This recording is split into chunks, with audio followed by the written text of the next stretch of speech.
Hello and welcome to Jharkhand Life Driving Classes. And today we have a special session for the 7DPSC means. और जहाँ तक हो सकता है कि क्वालिटी का सेशन पे आज वही ये टॉपिक पे चर्चा होगी जो संभावित है इस बार मेंस में आपका आ सकता है। ठीक है, तो आज जो टॉपिक लिया है, ठीक है, आज का टॉपिक जो है वो आपका role of governor in state politics and specially Jharkhand. ठीक है, तो आपका रोल ऑफ गवर्नर, ठीक है, इन झारखंड पे है। बड़ा विवादित सा है टॉपिक ये। क्या बोलते हो रोल ऑफ गवर्नर? जितना स्टफ गवर्नर का कि आर्टिकल 153, 164 वो सारा स्टफ तो आप लोग कर लीजिएगा। एक्स्ट्रा क्या आपको देखना है वो यहाँ पे आपकी चर्चा होगी, क्योंकि आप थोड़ा सा ज़्यादा से ज़्यादा टॉपिक हम लोग कवर करेंगे। पहला कि आप देखिएगा इसका सेशन गवर्नर का एक लाइफ जर्नी देखिएगा, हिस्टोरिकल अगर बैकग्राउंड पे हम पूछते हैं तो इमरजेंस ऑफ गवर्नर जो है, ठीक है, वो आप लोग देखिएगा प्री इंडिपेंडेंस एरा में। लेकिन इतना मैसिव पावर उसको कहाँ से है? 1935 एक्ट जो आया था एक्ट, तो उसका एक सेंट्रल वर्जन था, प्रोविंशियल वर्जन था। तो प्रोविंशियल वर्जन था 1935 एक्ट, उस पर गवर्नर को विलियम्स पावर दिया गया था। खैर उससे जाने से पहले ये समझ लेना कि पोस्ट इंडिपेंडेंस में क्या मामला है। 1935 की चर्चा करेंगे, डिस्क्रिप्शनरी पावर की चर्चा करेंगे, हम लोग विशेषाधिकार का। देखो क्या हुआ कि 1950 से लेके 1967 तक सेशन को कहते हैं लेस इम्पॉर्टेंट। क्यों गवर्नर के लिए लेस इम्पॉर्टेंट रहा है? आगे सिंगल पार्टी सिस्टम था, वो था, तो नॉमिनेशन था वहाँ पे गवर्नर का ज़्यादा नहीं था। लेकिन इसके बीच में 1952 में मद्रास में इलेक्शन होता है, ठीक है, जहाँ पे नॉन कांग्रेस या कुछ होता ही नहीं है, वहाँ पे हंग असेंबली आ जाता है 1952 में आपका। वहाँ पे सी राजगोपालाचारी कांग्रेस के लीडर होते हैं, लार्जेस्ट पार्टी बन के आते हैं। लेकिन उनके अपोजिट में थे वो टी प्रकाशन थे, और वो अपना अलायंस बना के यूनाइटेड फ्रंट बना लिया था। बेसिकली जाना चाहिए था उनके पास मिलता कि आप आइए बनेंगे, लेकिन अगेन जो डोमिनेशन था सेंटर का, तो उन्होंने क्या किया कि कांग्रेस को फ्रंट पे लाया। तो एक विवाद हम लोग को मिलता है 1952 में मद्रास में, और उसके बाद एक विवाद जो मिलता है आपको मिलता है उड़ीसा में। उसके बाद तक 1967 तक इसका इंपॉर्टेंस नहीं रहता। इसलिए इसके बारे में सरोजिनी नायडू भी कहते हैं कि birth in a golden age. Sarojini Naidu ने अपने आप गवर्नर के पोस्ट में कहा था कि भाई कैसे चिड़ियाँ हैं जो स्वर्ण पिंजरे में पैदा है। ये गवर्नर के पोस्ट के लिए सरोजिनी नायडू का कमर, ठीक है। उसके बाद इसका सेशन जो है 1967 के बाद का एरा देखोगे, 1967 से 1989 तक का एरा देखो। यहाँ से कुछ तुम लोग को मिलेगा कि तुम लोग पढ़े होंगे। कहा जाता है कि landmarks of Indian political system जो है, या milestone of Indian political system 1967 का। क्यों कहा जाता है? क्योंकि 8 स्टेट था तकरीबन जिसमें नॉन कांग्रेस जो है गवर्नमेंट बन रही थी। यहाँ से जो है अब गवर्नर का रोल जो है वहाँ पे चेंज होता है, ठीक है। और यहाँ पे जो है, ठीक है, यहाँ पे आप देखिएगा कन्फ्रंट वाला एरा शुरू होता है। कन्फ्रंट का विरोध वाला, जहाँ केंद्र और राज्य के बीच फिर कसर शुरू हो जाता है। केंद्र अपना गवर्नमेंट बैठाया है और राज्य जो है वो दूसरे पार्टी की सरकार बना के रखी है। पर इन दोनों के बीच में जो टसल होता है तो उसमें ज़्यादातर विवाद जो है तुमको ये दिखेगा कि सेंट्रल का, यहाँ पे कहा जाता है कि work as a agent of central government. यहीं पर इमर्ज होता है ये आइडिया कि भाई ये डोमिनेशन किसका था? आगे सेंटर का है, लेकिन टसल वाला पॉलिटिक्स चला।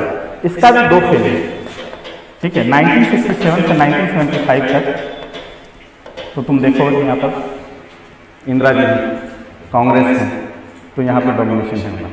लेकिन जैसे ही इमरजेंसी खत्म होती है 1977 में क्या होता है कि एक एरा वहाँ पे जब इमर्ज होता है 1977 में केंद्र में जो है वो नॉन कांग्रेस गवर्नमेंट बनती है, ठीक है। इमरजेंसी ठीक बात आते थे, एक ही साल के लिए हो, कम ही साल के लिए हो, और वो जब आते हैं अपोजिशन, वो भी यही रोल प्ले करते हैं जो कांग्रेस प्ले कर रहे हैं। वो भी आते हुए 9 स्टेट का गवर्नर को वहां से चेंज करते हैं, और वहां पर भी कांग्रेस पार्टी की जो गवर्नमेंट होती है स्टेट में, उसको हटाते हैं, और फिर वहां पर फसल शुरू हो जाती है। जब तक आप अपोजिशन में थे तब तक आप विरोध कर रहे हैं, लेकिन आप जब खुद सत्ता पे आए तो आप भी वही काम कर रहे हैं। तो यहाँ पे एक सेशन शुरू होता है तुम्हारा 1977 तक, कि यहाँ पे कन्फ्रंट पॉलिटिक्स यहाँ पे एग्जिस्ट करती है। यहाँ पे भूल जाओ कि केंद्र में कांग्रेस है या नॉन कांग्रेस है, जो भी आया यही काम किया। उसके बाद एक एरा आता है 1975। देखो यहाँ से लेके जो है ना, यहाँ वाला था, और ये 1989 का एरा जो है वो सबसे इंपॉर्टेंट एरा माना जाता है, क्योंकि 1989 जो है वो कहा जाता है emergence of multi party system. ठीक है, तो 1989 से आप देखोगे कि 1989 से जो है अभी तक का एरा जो है 2014 तक का हम मान रहे हैं, क्योंकि 2014 के बाद एक सिनेरियो फिर चेंज होता है, ये साइकिल फेल होता है। तो यहाँ देखो क्या होता है कि इस एरा को हम लोग कहते हैं प्रेशर एंड, ठीक है, दबाव की राजनीति होती है, ठीक है, प्रेशर पॉलिटिक्स, और उसके बाद उसको कहते हैं कंसेंसस पॉलिटिक्स। वो क्या है बताते हैं। दबाव की राजनीति चलती है, केंद्र की तरफ से अपने गवर्नर पर दबाव दिया जाता है, लेकिन वहां पे देखो कंसेंसस पॉलिटिक्स वहीं इमर्ज करती है। कंसेंसस पॉलिटिक्स क्या होगा, 10 पार्टी है, ठीक है, अलायंस मिलकर बुलाए सरकार। अब वो लोग कहाँ एक पे आके कॉमन में हम लोग का सहमति बनेगा, उसके बाद ही वो काम आएगा। तो पहले सहमति आएगा, और सहमति आने के बाद जो है वो सरकार की। अब जो गठबंधन में नहीं है केंद्र में, और उसकी सरकार अगर स्टेट में है, जो गठबंधन का भाग नहीं है, फिर वहां पर प्रेशर पॉलिटिक्स शुरू होता है सेंटर का। तो 1989 से 2014 जो एरा है उसको कहा जाता है कि बहुदलीय व्यवस्था यहाँ से डोमिनेट करना शुरू करती है, मल्टी पार्टी सिस्टम। उसमें आप अटल जी को जोड़िए, ठीक है। उसके बाद जब यूपीए भी आई तो गठबंधन में आई। उसके बाद फिर अभी जो है 2014 का एरा जो है, ठीक है तो गठबंधन, लेकिन domination of single largest party का है। तो यहाँ तक आपको दिखेगा कि प्रेशर पॉलिटिक्स और कंसेंसस पॉलिटिक्स आपको दिखता है इस एरा में। गवर्नर यहाँ पे जो है, यहाँ पे क्या आता है, ये सारा एरा जो है ना, ये प्रेशर पॉलिटिक्स या कंसेंसस पॉलिटिक्स जो आ रहा है, ये गवर्नर से ही रिलेटेड है, कि प्रेशर पॉलिटिक्स अप्लाई हो जाता है गवर्नर को।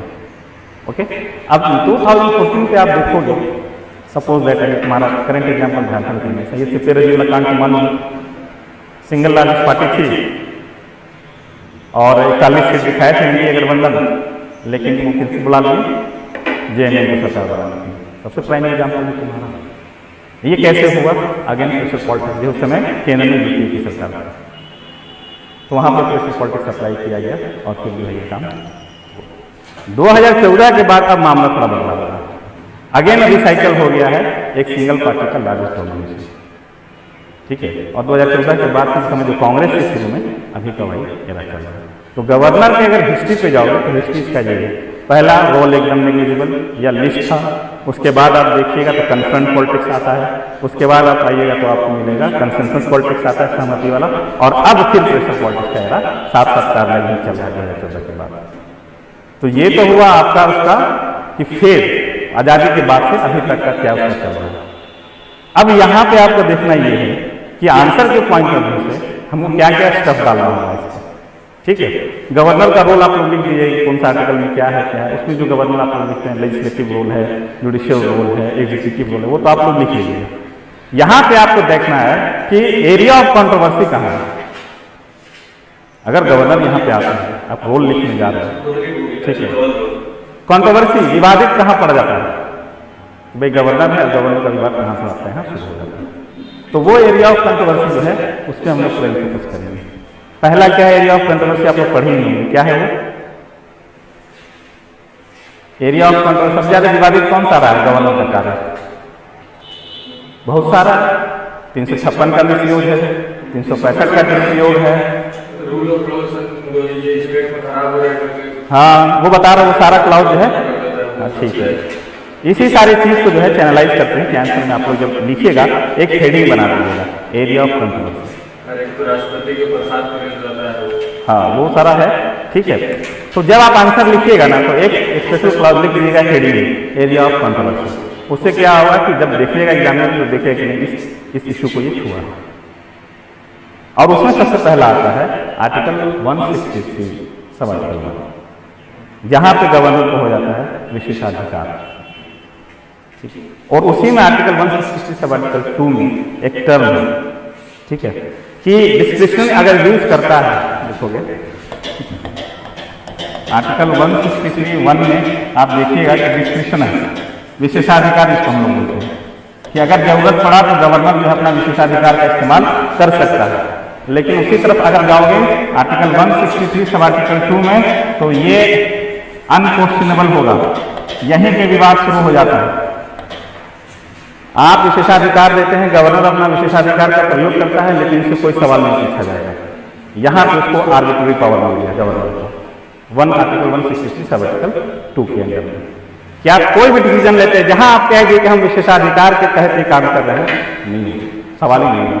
जामिया में जब था तो वहाँ पे हमारे अभिमन्यु जैन का नाम हम लोग सुना, लेफ्टिनेंट जनरल थे आपके दिल्ली के लिए, तो हमारे वाइस चांसलर थे, तो वहाँ जो स्टूडेंट पॉलिटिक्स होता है, तो स्टूडेंट पॉलिटिक्स को उन्होंने रोक लगा दिया था, तो कोर्ट से, दिल्ली हाई कोर्ट से हम लोग जीते थे केस के करवाना है, तो वहाँ पे क्या किया लेफ्टिनेंट जनरल, वो हमारे वाइस चांसलर, उन्होंने बोला मैं अपना डिस्क्रिप्शनरी पावर यूज करता हूँ, और उसके अंदर हम इलेक्शन खत्म करा, जहाँ डिस्क्रिप्शन आ जाता है फिर वहाँ पे क्वेश्चन हो जाएगा, और यहाँ पे आपको दिख जाएगा कि अपर हैंड दे दिया जाता है गवर्नर। ये कहाँ से आया? अगेन ये कॉलोनियल एरा का था, आज़ादी से पहले गवर्नर का रोल जो था वो बहुत ज़्यादा डोमिनेट करता था, उसकी भी हम लोग चर्चा करेंगे 1935 एक्ट से क्यों आए। डिस्क्रिप्शनरी पावर जो होता है वो कितने तरह का डिस्क्रिप्शनरी पावर होता है? विशेषाधिकार दो तरह का होता है, एक संवैधानिक विशेषाधिकार और एक जो है पारिस्थितिक, ठीक है। एक हम लोग बोलते हैं उसको कॉन्स्टिट्यूशनल डिस्क्रिप्शनरी, ठीक है, कॉन्स्टिट्यूशनल डिस्क्रिप्शनरी होता है, ठीक है, और एक होता है सिचुएशनल डिस्क्रिप्शनरी। हाँ, ये विवेकाधिकार नहीं थी, ये पॉलिटिकल वाला अधिकार है, जो गाइड करेगा सेंटर से वही होगा, लगा देगा ये खिलाफ, हम ये यूज करेंगे। जैसे बताओ कॉन्स्टिट्यूशनल विशेषाधिकार में क्या क्या आएगा? कौन सा बिल हमको रिजर्व करना है प्रेसिडेंट के लिए, ये आपको मेंशन किया गया है, ठीक है। प्रेसिडेंट रूल लगाने के लिए आप रिकमेंड कर सकते हैं, ये आपको कॉन्स्टिट्यूशनल पावर दिया गया है। और TAC शेड्यूल 5 स्टेट पढ़ते हुए या 6 स्टेट में, तो वहाँ पे कंपनसेशन दिया जाता है ट्राइब एडवाइजरी काउंसिल जो होता है, ऑटोनॉमस काउंसिल, उसको क्या है कि गवर्नर वहाँ पे कितना देना है पैसा, ये गवर्नर फाइनल करता है। किस लिए पैसा दिया जाएगा? आप मिनरल रिसोर्स वहाँ पे कितना उगाही कर रहे हैं, तो उसका कंपनसेशन आपको देना पड़ता है। तो ये कौन डिसाइड करता है? ये गवर्नर डिसाइड करता है। इसको भी हम लोग बोलते हैं कॉन्स्टिट्यूशनल डिस्क्रिप्शनरी। उसी तरह आप देखिएगा सिचुएशनल डिस्क्रिप्शनरी पावर कौन सा होता है? परिस्थिति के हिसाब से हंग असेंबली आ गया, किसी को बहुमत नहीं आया, वहाँ पे अपना विशेषाधिकार लगा लिया गया, ठीक है। उसके बाद आप देखिएगा अनुच्छेद 365 का सबसे ज़्यादा उपयोग किया जाता है, जहाँ हम बात कर रहे थे कि ये सिस्टम जो है कॉन्स्टिट्यूशनल मशीनरी, 356 में कॉन्स्टिट्यूशनल मशीनरी कहा गया है, और 365 में ये कहा गया है कि केंद्र द्वारा दिए गए, ठीक है, निर्देश को अगर राज्य सरकार पालन नहीं करती है या फिर केंद्र को अवॉइड करती है, तो वैसे स्थिति में गवर्नर रिकमेंड कर सकता है कि अब समय स्थिति खराब है, आके लगा दीजिए प्रेसिडेंट को। ये कैसे? ये अगेन डिस्क्रिप्शनरी पावर होगा, सिचुएशन रिपोर्ट देगा, और यहीं पे मिसयूज होना शुरू हो जाता है गवर्नर का, क्योंकि केंद्र में गवर्नर और ये दोनों अगर सेम पार्टी की नहीं है तब तो फिर मामला हो जाएगा। डिस्क्रिप्शनरी पावर का सबसे ज्यादा मिसयूज तुमको यहाँ पे मिलेगा। तो क्या डिस्क्रिप्शनरी पावर का तो अलग टॉपिक है कि कितने तरह का होता है। अब यहाँ पे आप देखिएगा आर्टिकल 164 एक विवादित एरिया और है, ठीक है, वो क्या है? आर्टिकल 164 में एरिया ऑफ कॉन्ट्रोवर्सी में हम लोग चर्चा करें, ठीक है। यहाँ पे अपॉइंटमेंट ऑफ चीफ मिनिस्टर और मिनिस्टर की बात की गई है, लेकिन उसमें एक लाइन ऐड किया गया है लास्ट में, प्लेजर ऑफ ये गवर्नर। आप तब तक करते रहिएगा जब तक गवर्नर का मानना। ये लाइन जो है आर्बिट्रेरी लाइन है, यहाँ पे विवाद शुरू होता है 164 कैपिटल। इसी पे क्या हुआ था, एग्जाम्पल देख लेना, ठीक है। गवर्नर यहाँ के बंगाल के PC घोष की सरकार के, पीसी घोष को सॉरी अपॉइंट किया था वहाँ के गवर्नर ने इसी ग्राउंड के अंदर। 164 पे जो है मेरा मन नहीं किया, हम उसको बैठा दिए हैं। और उसके लिए फिर 2 ग्राउंड पे केस हुआ था। पहला ग्राउंड यह था कि एक तो आपको एड एंड एडवाइस के अकॉर्डिंग काम करना है, गवर्नर जब भी काम करेगा तो मंत्री परिषद के सलाह से काम करेगा, आप उसको अपॉइंट करने के लिए सलाह नहीं दिए। दूसरा ग्राउंड ये था उसका केस का कि मेजॉरिटी अभी हमारी फ्लोर पे थी, आप कैसे बदल देंगे। केस गया कोर्ट में। जस्टिस मित्रा ने क्या कहा, उस समय का एक एरा ऐसा था, ये 1950 का ही टाइम चल रहा है या और अर्ली एरा है जुडिशरी का, इसलिए जुडिशरी जब पढ़ोगे ना तो इसको भी 3 एरा में बांटा गया। तो उस समय क्या होता था ना कि लिटरल मीनिंग का इंटरप्रिटेशन ज़्यादा होता था कि जो लिख दिया गया तो लिख दिया गया। अब वहाँ पे लिखा हुआ है कि प्लेजर ऑफ द गवर्नर ही है तो प्लेजर ऑफ द गवर्नर मान लिया गया और वो केस को जो है उन पर खारिज कर दिया गया और कहा कि अपॉइंटमेंट जो है वो ठीक है। तो मिसयूज किया गया। हालांकि जैसे जैसे सेशन आगे बढ़ा, मैच्योर हमारे डेमोक्रेसी होता गया तो जुडिशरी भी अपना रोल जो है वो बदलते गए और इंटरप्रिटेशन भी बदलते गए। 2018 में एग्जाम्पल जुडिशरी का डिसीजन आता है गवर्नमेंट के साइड से, हाँ वो एरा है नहीं, वो असल में देखो उसके पीछे जो मामला है ना, जैसे आप लोग बात कर रहे हैं कि जुडिशरी को जब हम लोग बांटते हैं तो अर्ली स्टाइल एरा जो होता है नेशन बिल्डिंग का हमारा, आज़ादी के बाद जुडिशरी में डेलिबरेटली रोल प्ले करती है कि ज़्यादा अधिकार नहीं मिल जाए।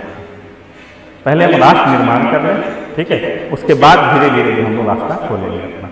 इसीलिए आप देखोगे कि अर्ली एरा में जो है 75 तक जब तक इमरजेंसी नहीं लगती है तो कहा जाता है कि भाई ये उसका जो है डार्क एरा ऑफ जुडिशरी कहा जाता है।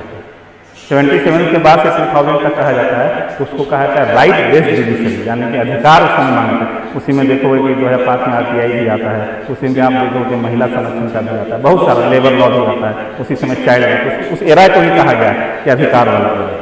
और उसके बाद फिर अगेन अब देख लो क्या है, तो जुडिशरी का रोल जो है ना वो भी बदलता रहा है। लेकिन इस पर चर्चा हम लोग को नहीं करनी, चर्चा इस पर करनी है कि आप आंसर लिख रहे हो तो एरिया ऑफ कंट्रोवर्सी में क्या किया जाएगा, अब वहीं पर स्टिक करते हैं हम लोग। तो 163 1 हो गया, 163 2 हो गया, 164 हो गया आपका प्लेजर ऑफ द, और इसमें वही एग्जाम्पल है कि कैसे जो है वो सरकार तुम्हारा गिर जाता है। हाँ, बस लास्ट लाइन जो है ना उसका कि जब तक गवर्नर का मन है भाता है तभी तक वो सिपके रेजी वाला वहाँ नहीं, वहाँ पे सिचुएशन वो आगे हम लोग बताएंगे कि कहाँ पे उसका मिसयूज होता है। ठीक है,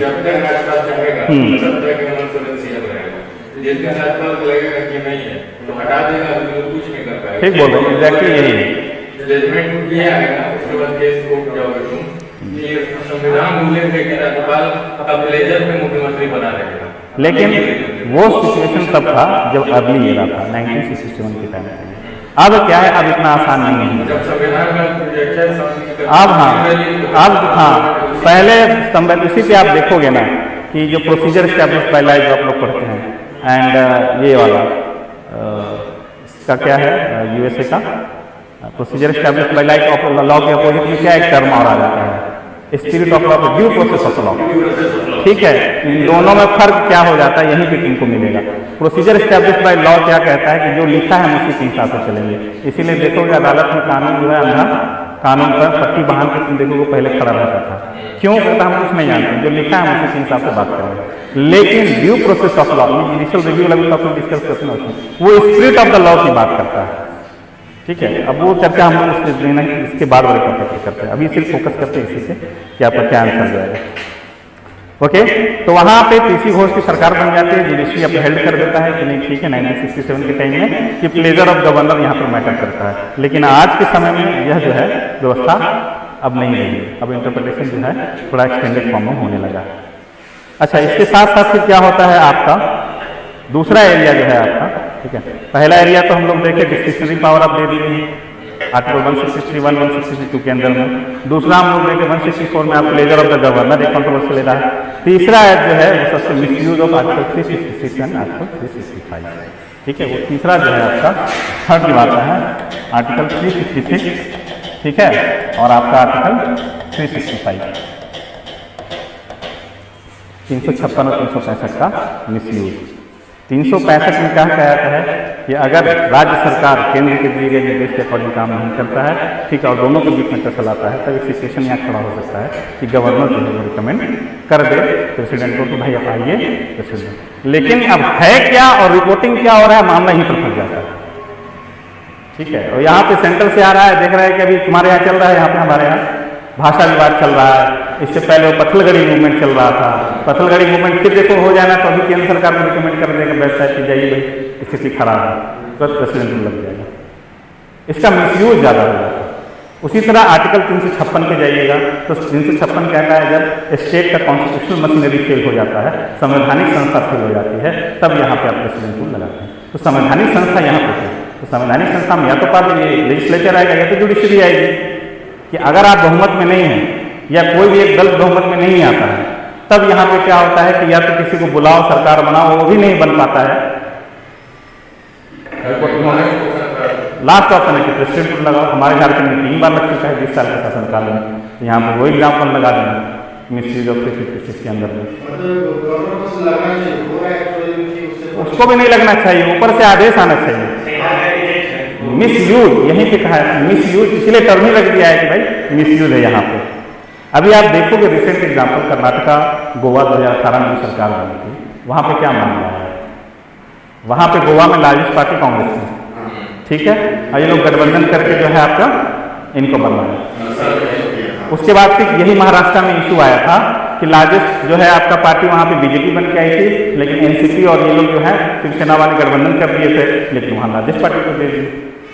यहाँ लार्जेस्ट पार्टी के लिए तो बदलता है, ठीक है, साम दाम दंड भेद तुम लोग जानते हो, यही है वो। तो ये इसलिए यहाँ पे एग्जाम्पल भी तुम लगा सकते हैं कि गोवा कर्नाटक की सरकार जो है इसी पैटर्न पे बनी। हाँ, ये हो ही सकता है, ठीक है। अब इस पर और क्या जाना चाहिए कि गवर्नर में 3 पॉइंट जो है बहुत बेसिक है। अगर ज़्यादा कॉन्ट्रोवर्शियल एरिया को आंसर मत छूना, ठीक है, जो देखने भी आए हैं नेगेटिव चले जाओ गवर्नर को लेके, तो गवर्नर के प्रति ही जो है ना वहाँ गरिमा कहना मिल जाएगा। तो आंसर जब भी लिखना एरिया ऑफ कंट्रोवर्सी 3 एक्सप्लेन कर देना, और उससे ज़्यादातर आप एग्जाम्पल वही दीजिएगा कि जब विशेषाधिकार का वो इस्तेमाल करते हैं मुख्यमंत्री की अपॉइंटमेंट में, आर्टिकल 164, ठीक है, तो उसमें क्या होता है कि 3 तरह का आता है कि आप पहला जो सिंगल दल जो है अगर बहुमत आया तो आप आइए, दूसरा कि लार्जेस्ट कोई पॉलिटिकल पार्टी है उसको लाइए, या फिर गठबंधन अगर अपना बहुमत दिखा रहा है, जो इलेक्शन से पहले लोग गठबंधन कर दिए थे और वो लोग बता रहे हैं कि हम आ गए हैं, तो वहाँ पे आ दीजिए, नहीं तो फिर पोस्ट अलायंस गठबंधन आप बना के आते हैं तो वो एक प्रोसीजर है। लेकिन वहाँ पे गवर्नर अगेन सेंट्रल एजेंट का काम करता है और वहाँ पे उसी का अपॉइंट करता है जिसका फेवरेबल होगा, उसी की दल में, और वहीं पर 313 का एग्जाम्पल दे सकते हैं। इसका भी बात करेंगे, झारखंड का एग्जाम्पल होगा, मतलब role of governor in Jharkhand एक अलग से पैरा बना है, ठीक है। अब बताओ role of governor in Jharkhand में क्या किया जाएगा?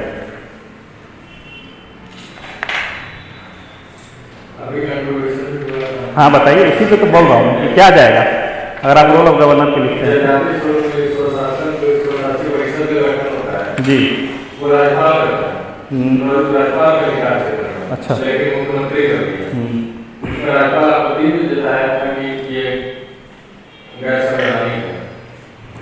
नहीं तो फैक्ट गलत हो जाता है। जब आप पढ़िएगा आर्टिकल 244 को शेड्यूल एरियाज में, वहाँ स्टेट गवर्नमेंट को ये अधिकार दिया गया है कि आप वहाँ पे टीएसी का गठन कीजिए।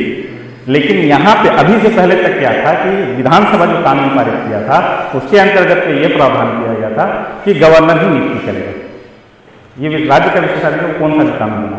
लेकिन छत्तीसगढ़ मॉडल आता है, वही जब सेंट्रल एजेंट को हम कैसे बाईपास करते हैं, गवर्नर को कैसे हम बाईपास करते हैं, पॉलिटिक्स एक नया और एरा जो है ये इवॉल्व कर रहा है कि आप गवर्नर को बाईपास कर दीजिए।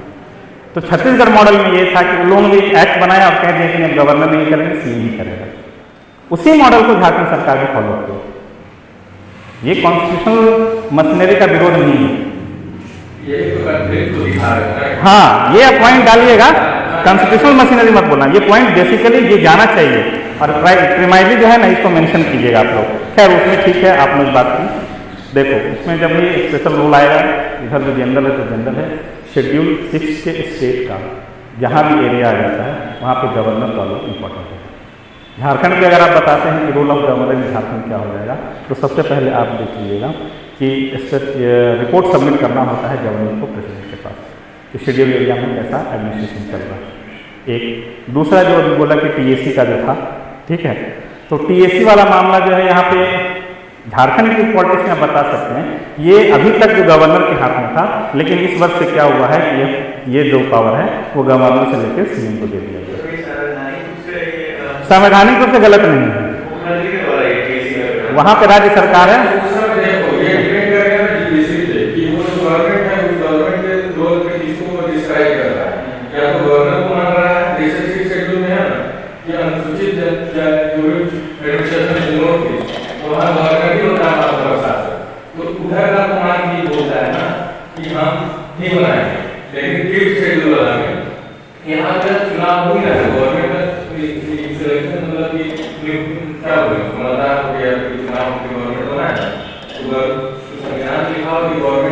नाइन्थ शेड्यूल स्टेट आते हैं ना कुछ शेड्यूल में, झारखंड में उसका पार्ट है, और उसमें राज्य सरकार को अधिकार दिया गया है कि राज्य सरकार जो है 9th 10th जो भी काउंटिंग कर हो सकता है काउंटिंग, ठीक है। तो शेड्यूल स्टेट में ये था प्रोविजन से पहले कि राज्य पर भी अभी भी वही है कि राज्य सरकार जो वहाँ पे निर्धारित करेगी। तो राज्य सरकार यहाँ पे विधानसभा से एक लॉ पारित करवाता है, जिसमें कहा जाता है कि गवर्नर जो है टीएसी की नियुक्ति करेगा। लेकिन जब ये नई सरकार आती है, ये एक अलग कानून बनाता है और कहता है ये हो रहा है, इसको तो आपको फोकस करना है। हाँ, ये टर्म जो है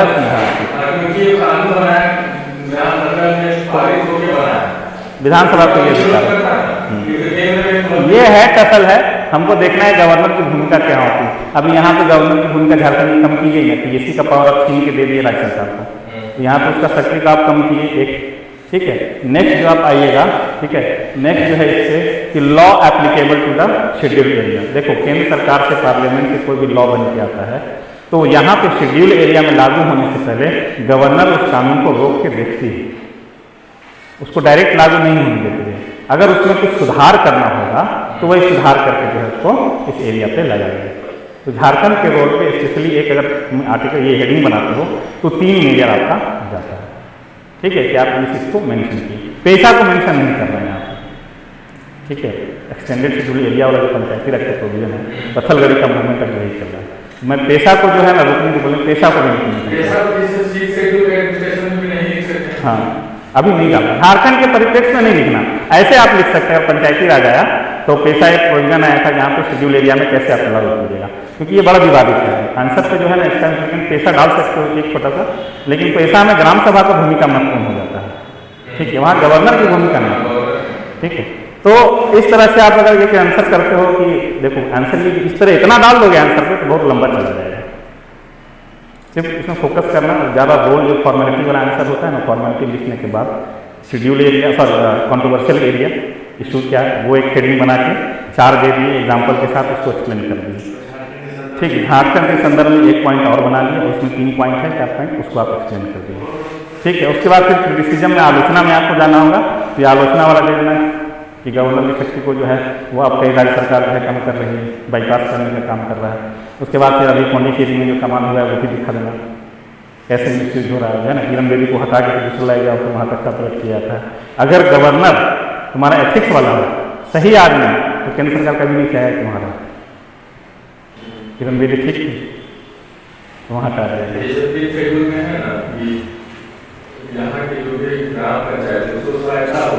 वो अगर वहाँ पे शासन है सरकार का, उसके द्वारा बनाया गया कानून को मान नहीं सकता है, नहीं मान सकता, ठीक है। लेकिन झारखंड में इसका इम्प्लीमेंटेशन देखने को मिलता नहीं।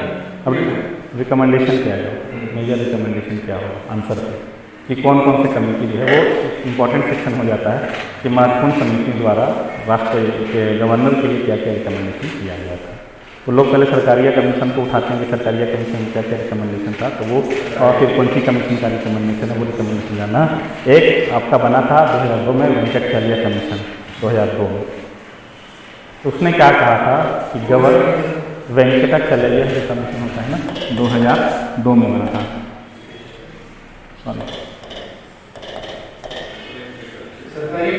नहीं वेंकटाचलैया कमीशन में है, बताऊंगा अभी, पहले इसके साथ चलते हैं। इसने अपॉइंटमेंट की बात की थी, राज्यपाल के अपॉइंटमेंट में उन्होंने कहा था कि आप जो है किसी समिति को बनाइए और उस समिति के संदर्भ पे जो है आप अधिकार दे दीजिए कि आप करना। इस समिति के सदस्य कौन कौन होंगे? उन्होंने कहा था PM होगा, होम मिनिस्टर होंगे, स्पीकर ऑफ द लोकसभा होंगे और उस स्टेट गवर्नर के कंसर्न होंगे। इन लोगों को मिला के समिति बनाइए और इस समिति जो है इस समिति के द्वारा आपको राज्यपाल की नियुक्ति कीजिए।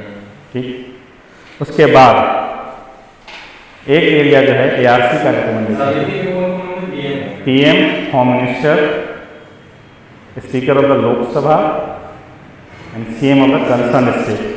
वो ये समिति जो आई थी, सॉरी ये कमीशन जो आया था 2002 में रिपोर्ट सबमिट किया था। उसके बाद ARC का आता है रिकमेंडेशन, फिर एक आपका आया प्रशासन सुधार आयोग का। मैं सर्च कर रहा था कि पहला है कि दूसरा है, तो अब एक समय में इतना मिला नहीं, लेकिन प्रशासन सुधार आयोग करके उसको आप देखिए वो क्या था। तो इसने क्या कहा था, ठीक है,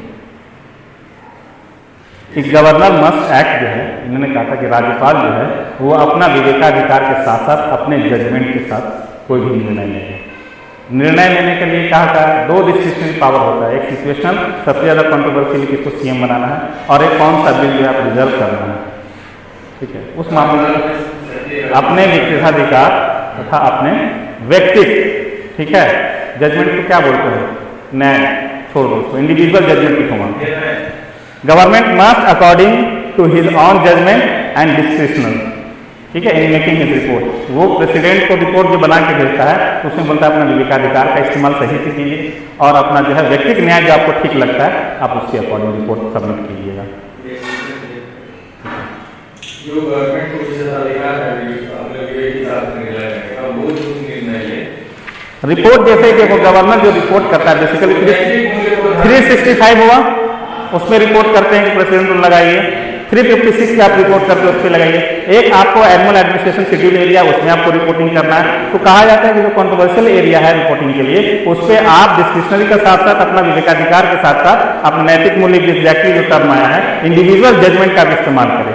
ऐसा नहीं है कि आप आ गए किसी के दबाव में आप जो है वहाँ भेज दिए, दबाव में नहीं, आप देखिए कि क्या यथास्थिति है, उसके बाद आप उस रिपोर्ट को वहाँ पे दीजिए। ये ARC का रिकमेंडेशन था। अब उस पर देखो सरकारिया कमीशन का फिर रिकमेंडेशन आता है, ठीक है। सरकारिया कमीशन ये कहता है कि जब कोई दल बहुमत नहीं प्राप्त करती है किसी चुनाव पे, विधानसभा के चुनाव में, तो उसमें इन्होंने क्या कहा, सिंगल लार्जेस्ट पार्टी आया, पहला बहुमत नहीं साबित कर पाया, प्री इलेक्शन अलायंस जो हुआ है, ठीक है, चुनाव से पहले का जो गठबंधन हुआ है, ये सरकारिया कमीशन कह रही है, तो आप उसको मौका दीजिए। अगर उसको नहीं देते हैं तो पोस्ट अलायंस जो होता है गवर्नमेंट का, आप उसको मौका दीजिए। ये 3-4 गठबंधन वाला जो मामला है इसका दिया था। हाँ, और अगर कोई सिंगल लार्जेस्ट पार्टी उठ के आती है और कहती है हमको मौका दीजिए, हम साबित कर देंगे बहुमत, तब जाके आप उसको मौका दीजिए। अगर नहीं सिंगल लार्जेस्ट पार्टी यहाँ पे 40 है ना, यहाँ पे 41-42 है, हम ही को 3 से हम जाके बोल देंगे हम पहुंचा देंगे 40। गवर्नर वहां पे रुकेगा, यहीं पे कहा जाता है इंडिविजुअल जजमेंट, वहां पे रुक के देखेगा कि प्रूव कर सकता है, और उसी के पैरेलल ये आ जाता है खड़ा होकर अलाइन बना के कि नहीं मेरे पास इतना समर्थन है, हम साबित कर देंगे। अब यहाँ पे फंस जाता है गवर्नर, यहीं पे फंसे थे रवि, दे दिए इनको JMM को। हाँ, दे लीगली होना ये चाहिए था कि देना था 41 वाले को, होना तो ये चाहिए था 41 वाले, लेकिन मिसयूज हो गया। अगेन प्रेशर पॉलिटिक्स यहाँ अप्लाई होती है, सेंटर जैसे गाइड किया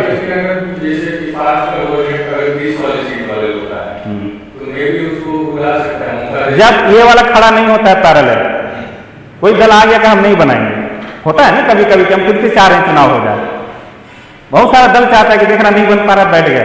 उस समय फिर गवर्नर क्या करेगा कि सिंगल लार्जेस्ट पार्टी को आएगा, कहेगा आप सरकार बनाएंगे, और ये केंद्र में भी कई बार हो चुका है ये मामला। और फिर मजबूरन वो सरकार, इसीलिए देखो किसी का 10 दिन बनता है, किसी का 1 महीना सरकार बनता है, किसी का 13 दिन का सरकार होता है। बहुमत में है नहीं, तो बहुमत में बोला है कि 13 दिन कहाँ साबित करता है ये आपका सिबुसरे। खैर ठीक है, उसके बाद एक जो आप अपने स्तर से दीजिएगा, बाई इलेक्शन हारे थे, एक बार बहुमत साबित नहीं करते, 3 बार तो CM बनेगा, ठीक है। अब एक आप अपने स्तर से दीजिएगा ताकि जब एग्जामिनर देखे कॉपी आपका तो नहीं क्या इसमें सुधार की बात की गई है, जो प्लेजर ऑफ द गवर्नर जो है उस प्रावधान को बदलने की बात की गई। या तो फिक्स कीजिए या फिर ग्राउंड बनाएंगे कि आप कैसे जो है उसका रिमूवल करते हैं। तो वो वाला रिकमेंडेशन में जो है आप ये वे फॉरवर्ड होता है ना कि हम और क्या सुधार होना चाहिए, तो सरकारी कमीशन ये बोलती है, बेनिफिशियल ये बोलता है, ARC ये बोलता है, आप अपना निजी वाला लगा दीजिए। हाँ, प्लेजर ऑफ द गवर्नर का जो क्लाउज है उसको आप जो है आप साइडलाइन कीजिए और इसके अलावा इसके जगह पर कोई और मेजर फिक्स कीजिए। जैसे आप देखते नहीं करप्शन वाला ग्राउंड है उस पर कर लीजिए, मेजोरिटी वाला ग्राउंड है उस पर कर लीजिए, फ्लोर पे टेस्ट वाला ग्राउंड है उस पर कर लीजिए, और इसके बाद फिर आप निष्कर्ष पे आइएगा और आपका जो निष्कर्ष होगा वो बैलेंस नहीं होना चाहिए। नहीं, आपको जाना ही होगा।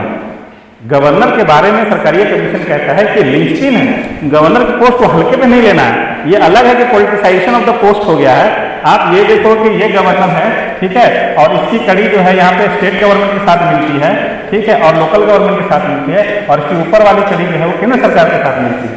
इसीलिए ये लिंचिन का काम करता है, नीचे भी कनेक्ट करता है, ऊपर भी कनेक्ट करता है। इंपॉर्टेंस तो है इसका। 1935 में अगर गवर्नर को, प्रोविंशियल गवर्नर को सत्ता दी गई थी, ये शक्ति दी गई थी डिस्क्रिशनरी पावर का, वो ऐसे ही नहीं किया गया था।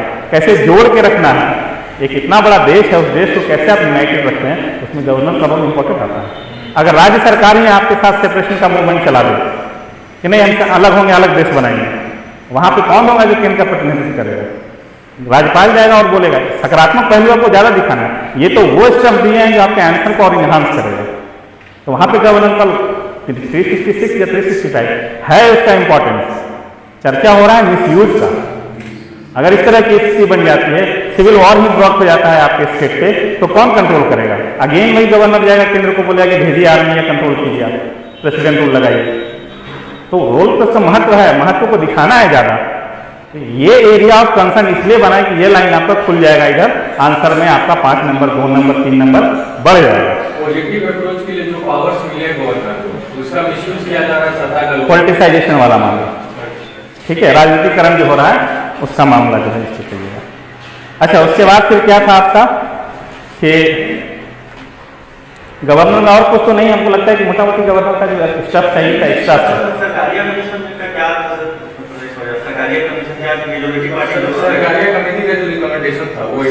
हाँ बताते हैं।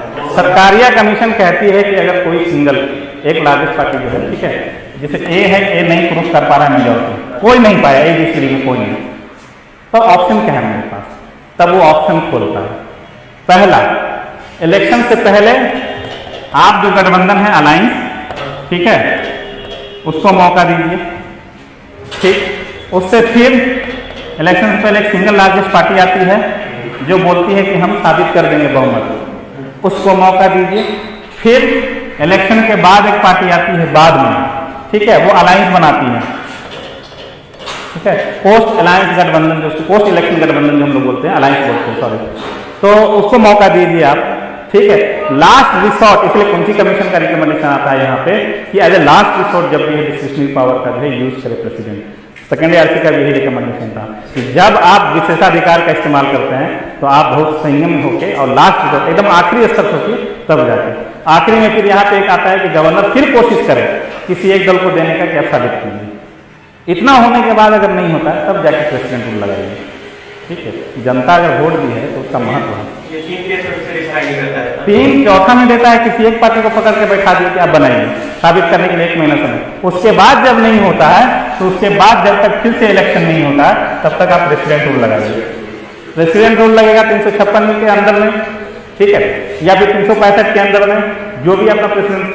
यहाँ भी 1.5 साल तक मौका रहता है, साल भर तक देखा जाता है, 6 महीने तक देखा जाता है कि भाई कोई पार्टी गठबंधन कर ले और आके हमारे पास न्योता लेके कि हम सरकार में। जब नहीं होता है तब फिर इलेक्शन होता है, ठीक है। उसके बाद लास्ट ऑप्शन बचता है क्या, इलेक्शन फिर से करवाएंगे।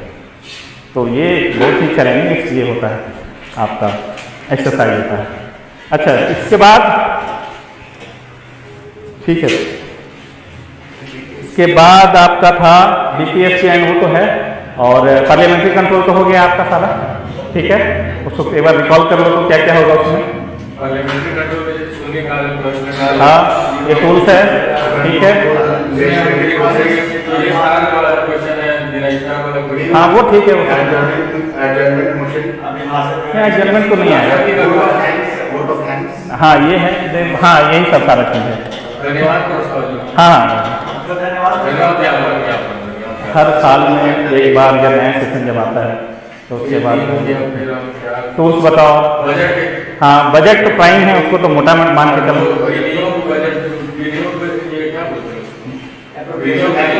एप्रोप्रिएशन बिल करेक्ट है। उसके बाद अगर फाइनेंशियल पास होने के बाद they become ready for the receipt.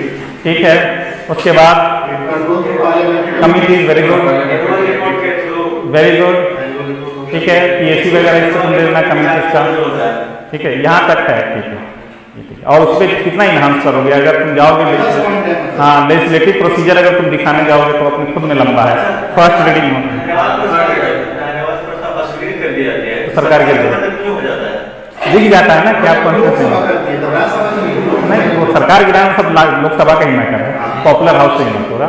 वहां आपका बहुमत दिख गया, आप बहुमत में नहीं है। आप ही के लिए क्या है, प्रेसिडेंट साहब आप ही की चर्चा कर रहे हैं और आपको कहा गया पास कीजिए, तो सरकार बहुमत दिखाना होगा ना। ठीक है, वो फर्स्ट सेशन होता है उसमें। चलो डीपीएससी और फंडामेंटल राइट्स में बताओ क्या समस्या है? ये पार्लियामेंट्री कंट्रोल तो ठीक है, ये हो जाएगा, इस पर तो ज्यादा समय देना भी नहीं चाहिए था। हाँ ठीक है,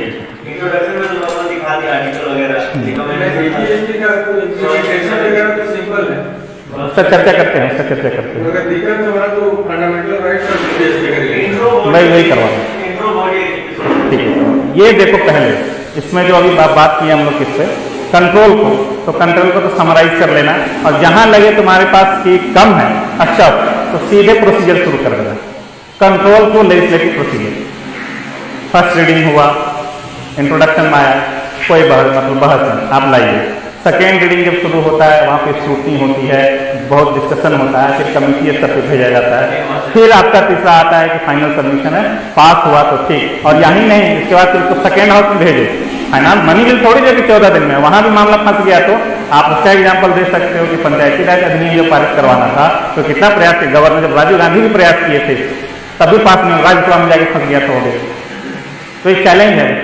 उसके बाद अगर और स्टेप आगे लगे तो बजटरी थोड़ा बता देना, तो उसको समराइज कर सकते हो कि एक तो प्रश्न वाला कल आप लोग बोले तो कंट्रोल थ्रू क्वेश्चन, एक हेडिंग, उसमें जितना तरह क्वेश्चन है। दूसरा हेडिंग बनाना कंट्रोल थ्रू मोशन, जिसमें सेंसर मोशन है, नो कॉन्फिडेंस मोशन है, मोशन ऑफ थैंक जो बता रहे हो वो वाला मोशन है। ठीक है, उसके बाद एक दायरा और खोलना, इसको हम लोग बोलते हैं individual responsibility and collective responsibility. अच्छा, ठीक है, कि व्यक्तिगत जवाबदेही और सामूहिक जवाबदेही। ये आप जब भी जाइएगा कंट्रोल, ठीक है, कंट्रोल ऑफ पार्लियामेंट में, कंट्रोल ऑफ बता रहा हूँ, कंट्रोल ऑफ पार्लियामेंट, ठीक है, ओवर एग्जीक्यूटिव, जब ये टॉपिक पे डील कीजिएगा तो इन सारे के साथ साथ जो है एक व्यक्तिगत जवाबदेही और एक सामूहिक जवाबदेही। आप देखिएगा कि व्यक्तिगत में जो सेंसर मोशन होता है वो व्यक्तिगत वाला है, इंडिविजुअल रिस्पॉन्सिबिलिटी। एक मिनिस्टर के खिलाफ अगर सेंसर मोशन पास हो जाता है तो उसका जो है आलोचना बता रहा हूँ, ठीक है, तो वो मिनिस्टर को इस्तीफा देना पड़ता है। एक तो ये हुआ। दूसरा कलेक्टिव रिस्पॉन्सिबिलिटी ये होता है कि अगर पीएम ही तुम्हारा गया, ठीक है, मोशन ऑफ थैंक्स तुम्हारा नहीं पास हुआ, गया पूरा सरकार ने, मंत्री सरकार के खिलाफ वोट करते तो भी सरकार को कुछ नहीं हुआ, इंडिविजुअल मिनिस्टर को जवाब रखना पड़ेगा। पीएम अगर करता है वो पूरा, क्योंकि पीएम ही से तो सब है, पीएम अगर करता है तो सारे मंत्री परिषद को इस्तीफा देना पड़ेगा। और अगर एक व्यक्ति कोई मिनिस्टर है तो उस मिनिस्टर को खुद से अपनी इस्तीफा देगा, या गवर्नर या प्रेसिडेंट हटा देगा उसको। अच्छा, क्या कहा जाता है रिस्पॉन्सिबल गवर्नमेंट किसे कहते हैं? अगर जवाबदेही सरकार पूछी जाए तो एक होता है कि जनता के प्रति है, लेकिन एक जो पार्लियामेंट वाला होता है तो रिस्पॉन्सिबल गवर्नमेंट हम लोग उसी को बोलते हैं। देखो पार्लियामेंट्री डेमोक्रेसी में, संसदीय लोकतंत्र में ये कहा जाता है लोकतंत्र में कि आपको जो है individual responsibility and collective responsibility दोनों। इसका मतलब क्या होता है कि द मेंबर ऑफ गवर्नमेंट जो होगा या मेंबर ऑफ जो एग्जीक्यूटिव होगा वो must belong from the member of parliament.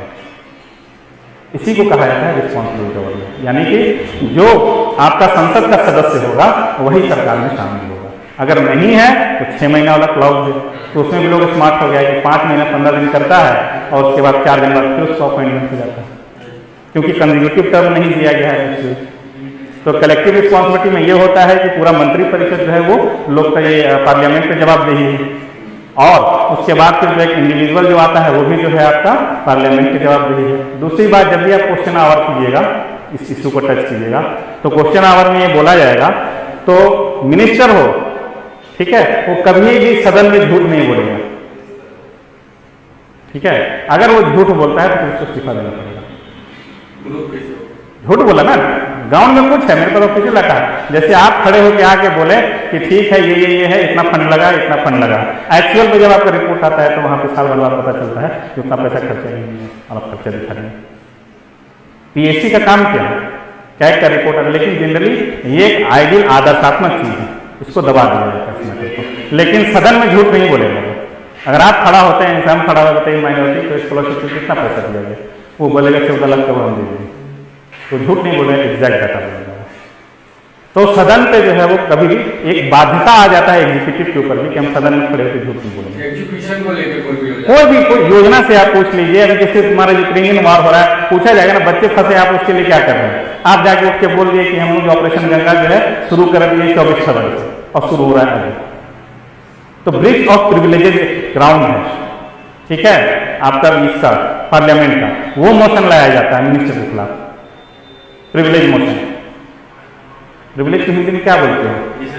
हाँ, विशेषाधिकार। और वो अगर पास हो गया तो फिर ये इंडिविजुअल मिनिस्टर को इस्तीफा देना पड़ेगा। तो जब क्वेश्चन आवर पे जाओगे तो क्वेश्चन आवर पे इस चीज को प्राइमरली मेंशन करना प्रिसाइजली कि भाई वो जो है सदन में झूठ नहीं बोलेगा। उसके बाद individual responsibility and collective responsibility की चर्चा कीजिएगा। उसके बाद बिल्कुल नहीं, बोल ही नहीं सकता है वो, क्योंकि वो ब्रीच ऑफ प्रिविलेजेस है। उसके बाद आप दूसरा क्लाउज खोलते हैं कि लेजिस्लेटिव कंट्रोल ओवर एग्जीक्यूटिव। कोई भी कानून आप नहीं पारित करवा सकते। आपको जो है वहां पे जब क्या हुआ, आप किसान बिल पास करवाएं, वॉइस मोशन से आपका राज्यसभा में पास हुआ, अल्टीमेटली ये डिफीट हुआ ना। तो क्षणिक लाभ के लिए आप कर सकते हैं। डेमोक्रेसी ये कहते हैं कि भैया मिल के चलना है, कंसेंसस ओरिएंटेड गवर्नमेंट होती है। अब आप सदन में कंसेंसस लिए नहीं है, तो एक ग्राउंड ये आता है कि लेजिस्लेटिव कंट्रोल कैसे आप करते हैं। फिर बजटरी जो आपको बताया, इसका साइड इफेक्ट पे चर्चा करोगे, क्रिटिसिज्म पे आएगा कि ये कंट्रोल कितना इफेक्टिव है, कितना प्रभावकारी है। यहां पे आपको जो है उसका रियलिस्टिक अप्रोच दिखाना है। बहुमत में सरकार है, बजट पास होना ही कंट्रोल कहाँ है, लेकिन इनडायरेक्ट प्रेशर रहता है। और आपको कानून बनाना है, बहुमत में सरकार है, कानून बन गया आपका।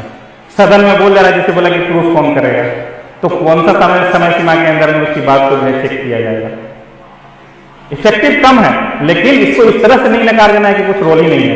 इनडायरेक्ट प्रेशर होता है, ठीक है, जवाब देंगे आपको उससे ये करना होगा।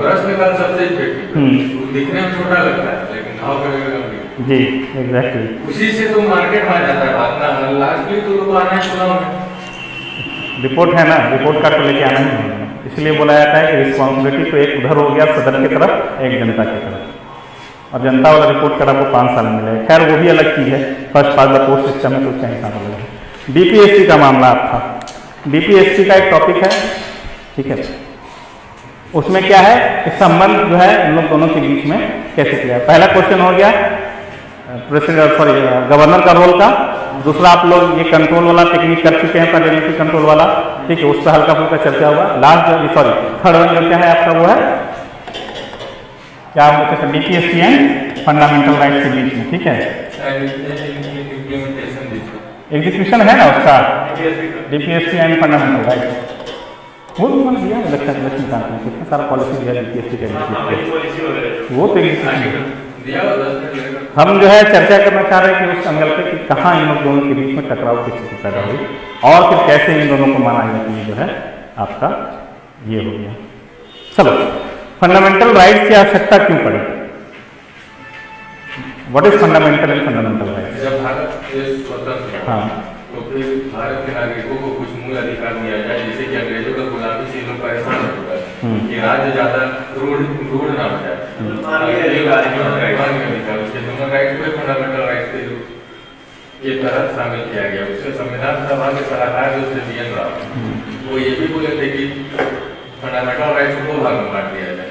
पहले वैसे फंडामेंटल राइट्स को अभी शामिल किया जाए, मतलब उसको जरूरी किया जाए, जो ज्यादा जरूरी है, इसेंशियल है, जो एक व्यक्ति को जीने के लिए या कोई नागरिक को जीने के लिए ज्यादा जरूरी है।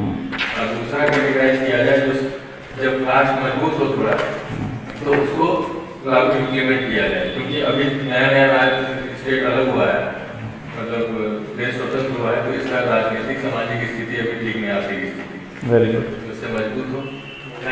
लेकिन उनकी बातों को इस तरह से तो नहीं माना गया, लेकिन डीपीएसपी के रूप में सेकंड कैटेगरी को शामिल किया गया है। अब पहला कैटेगरी जो है हमें फंडामेंटल राइट के नाम से जाना जाता है।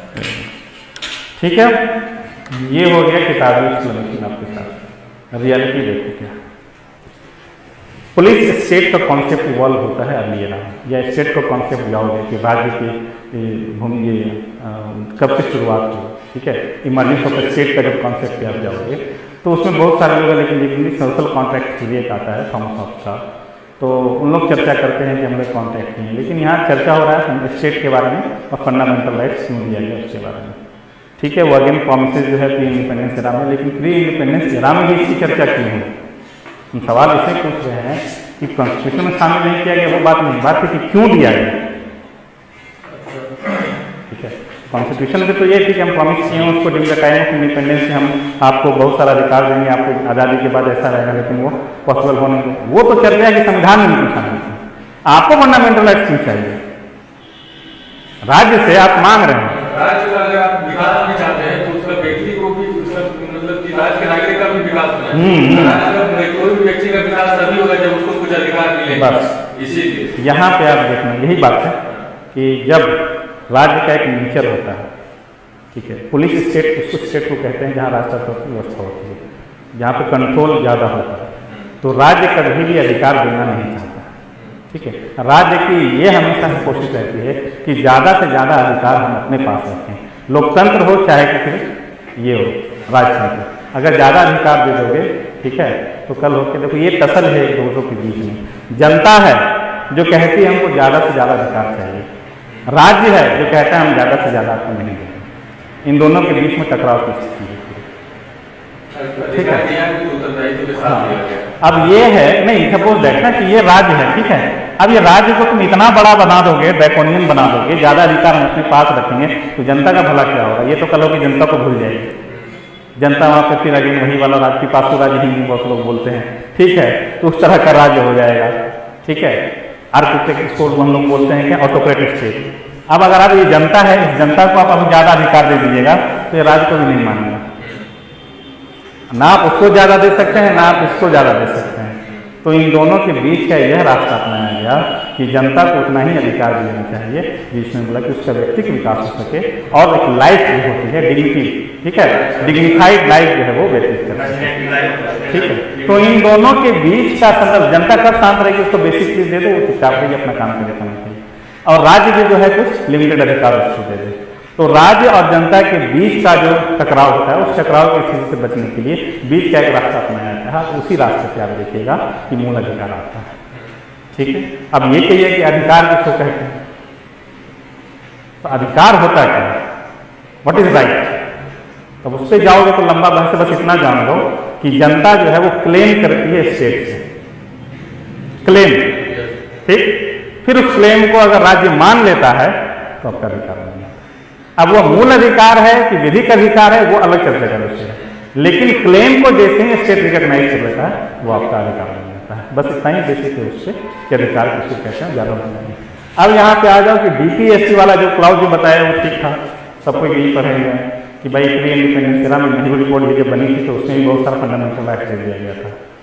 तो फंडामेंटल राइट्स और बहुत सारे प्रॉमिसेस जो फुलफिल नहीं हो पाता था, तो स्टेट स्पॉन्सर्ड जो है, ये स्टेट कितना देगा वो फंडामेंटल राइट्स में है एज अ राइट, और स्टेट कितना करेगा वो डीपीएससी में आया as a directive. Okay, DP fundamental rights और डीपीएससी के बीच में डिफरेंसेस जब देखोगे तो फंडामेंटल राइट्स क्या है, इंडिविजुअल को दिया गया, ठीक है, वहाँ स्टेट को रोका गया, और अगर इधर आओगे डीपीएससी में तो वहाँ स्टेट को दिया गया डायरेक्टिव, इंडिविजुअल को नहीं, स्टेट को कहा कि भाई ये सब मामला जो है तुम करो। और इन दोनों को जब भी पढ़ा जाएगा, आप अब जब भी आते हो आर्टिकल 37 पढ़ोगे इधर डीपीएससी में, तो कल्याणकारी राज्य की जो है स्थापना की बात करती है कि भैया कल वेलफेयर स्टेट बनाएंगे। तो वेलफेयर स्टेट कैसे बनेगा? सिर्फ जितना उसको चाहिए ज़्यादा से ज़्यादा लाभ उसको दे दिए भाई। तो जब भी किसी स्टेट का डायमेंशन लोग कवर करते हैं तो उस डायमेंशन में क्या कहते हैं, political, economic and social democracy, इसी की चर्चा होती है। पॉलिटिकल डेमोक्रेसी इंश्योर कौन करता है? Fundamental rights. सामाजिक और आर्थिक लोकतंत्र आपको कौन इंश्योर करता है? वो आपका डीपीएससी है, ठीक है। और जब भी आएगा इन दोनों को मर्ज करके चलना है। लेकिन तनाव की स्थिति कब होती है? बता रहा हूं तुम्हें, चौथा अमेंडमेंट बिल जो है प्रेसिडेंट में प्राइम मिनिस्टर नेहरू जो है सदन पे लाता है, और सदन में लाने में वो क्या कहते हैं कि अगर फंडामेंटल राइट्स और डीपीएससी के बीच में टकराव की स्थिति आती है तो वो कहते हैं डीपीएससी जो है प्रिवेल करेगा फंडामेंटल राइट्स के ऊपर। क्यों? फंडामेंटल राइट्स इंडिविजुअल की चर्चा करता है, एक व्यक्ति की चर्चा करता है, जबकि डीपीएससी जो है वो सोशल रिवॉल्यूशन की बात करता है, एक से ज्यादा समाज की बात करता है। तो कहता है एक हित के ऊपर जो है हम समाज के बहुत सारे लोगों के हितों को ऊपर रखेंगे। यहां पे ये चर्चा है, लेकिन जैसे ही जुडिशरी पे आता है जुडिशरी रिजेक्ट कर देती है। क्यों? अगेन जुडिशरी वही लिटरल इंटरप्रिटेशन करती है कि वहां पर भाई तो फंडामेंटल राइट इसलिए क्योंकि आपने इसको इनफोर्सेबल बताया है और इसको इनफोर्सेबल नहीं बताया है। तो जब इनफोर्सेबल और नॉन इनफोर्सेबल की लड़ाई होगी तो इनफोर्सेबल लॉ को हम इसलिए प्रमोट करेंगे। तो ये टसल बहुत लंबे समय तक चलता रहा। उसके बाद फिर आपका केरला वाला एक एक्ट आता है, केरला एजुकेशन बिल, ठीक है। केरला एजुकेशन बिल पे ये बात आता है, थ्योरी ऑफ हार्मोनाइजेशन वहां पे आता है कि एक दूसरे को समानदम लेके चलो, आप अकेले नहीं चल सकते। इसलिए कहा जाता है कि फंडामेंटल राइट एंड डीपीएससी जो है वो कंसाइंस है संविधान के, और जो प्रॉमिस आपका प्रियम्बल में किया गया है उस प्रॉमिस को फुलफिल यही दोनों करते हैं। इसलिए हमारे प्रियम्बल को बचा के रखते हैं। उसकी जब चर्चा करेंगे तब तुम देखना डायमेंशन कैसे निकलेगा बीसी के बाद। तो वहां पे केरला एजुकेशन बिल आता है। फिर उसके बाद आप जाओगे तो Rajan Dwivedi versus Indian union of India cases है, तो बहुत सारा जो है इसमें केसेस है, उसको प्राइमरी तुम लिख डालो बस आपके आंसर के स्टेप के लिए, ठीक है, ठीक है। आंसर में बोलेंगे डीपीएससी वर्सेस जो है फंडामेंटल राइट्स कर दीजिएगा, ठीक, ओके।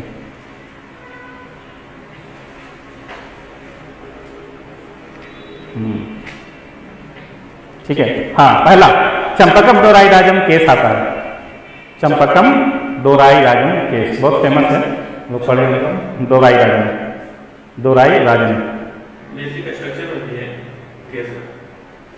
ठीक है। और इससे आर्टिकल 37 का ही जिक्र करती है सुप्रीम कोर्ट, और ये वही कहती है कि अगर अनइनफोर्सेबल है तो फंडामेंटल राइट्स को ओवरराइड नहीं करेगा। मतलब अगर टकराव की स्थिति आती है तो फंडामेंटल राइट्स ही लागू होगा, क्योंकि वह जो है कोर्ट के द्वारा इनफोर्सेबल है। हाँ, ओवरराइड नहीं करेगा। थोड़ा हिंदी में हाथ तंग है ज़्यादा है ना, शॉर्ट में हम लोग हिंदी नहीं कर पाए ज़्यादा। ओवरराइड मतलब उसको सरपास नहीं करेगा, ठीक है। डीपीएससी सरपास नहीं करेगा फंडामेंटल राइट्स का। अब सुनो कहानी, जमींदार वाला कहानी सब सुने होंगे, हाँ। जमींदारी वाला जो मूवमेंट चला था, लैंड रिफॉर्म मूवमेंट, आप लोग पढ़ेंगे आर्टिकल 39 बी और सी जो सबसे ज़्यादा विवाद होता है, ठीक है। तो बी और सी में प्रावधान किया गया है कि कंसंट्रेशन ऑफ वेल्थ जो है जमा एक जगह पे उसको रोका गया है, डीपीएससी में प्रावधान लगाया गया था। और ठीक उसी समय क्या था, आपके फंडामेंटल राइट्स के अंदर में राइट टू प्रॉपर्टी आपका फंडामेंटल राइट्स था। अब बिहार को कानून में आगे थे तो बिहार में केस हो गया, ठीक है। और जो बिहार सरकार जो है भूमि सुधार कानून जो बनाई थी उसके खिलाफ, उसके बाद बहुत सारे स्टेट केस किए थे, लेकिन ये बिहार वाला ज़्यादा अप्लाई है 39 बी और 39 सी के। यहाँ से मामला जो है वो गड़बड़ होता है आपका। उसके बाद क्या होगा, यह केस था स्टेट ऑफ बिहार वर्सेस, इसको लिख लीजिएगा, Kameshwar Singh, state of Bihar versus Kameshwar Singh.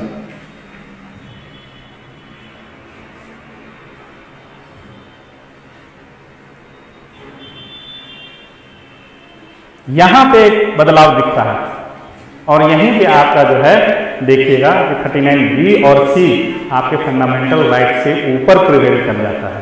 अभी तक तो ये था कि आपका फंडामेंटल राइट जो है वही रहेगा इनफोर्सेबल, लेकिन इस केस में आगे बदलाव हो गया। इसमें क्या हो गया, कहा कि नहीं डीपीएससी ऊपर रहेगा, फंडामेंटल राइट नीचे रहेगा। उसके बाद तुम देखो कि राइट टू प्रॉपर्टी को कैसे हटाया जाता है वहां से। फिर 31 में 31C आता है, उसको फिर 300A में डाला जाता है, वो अलग चर्चा करनी चाहिए। लेकिन डीपीएससी और फंडामेंटल राइट का पहला टसल में पहला टकराव जो हुआ तो उस टकराव में जीता कौन, फंडामेंटल राइट, चंपकम दोराई। दूसरा जब टकराव होता है बिहार जमीन सुधार में, यहाँ विजय होता है डीपीएससी का, और अभी भी 39 BC चल रहा है, ठीक है। उसके बाद तीसरा पड़ाव आता है केरला एजुकेशन बिल केस 1957। अब यहां पे थ्योरी ऑफ हार्मोनाइजेशन प्रिवेल कर जाती है।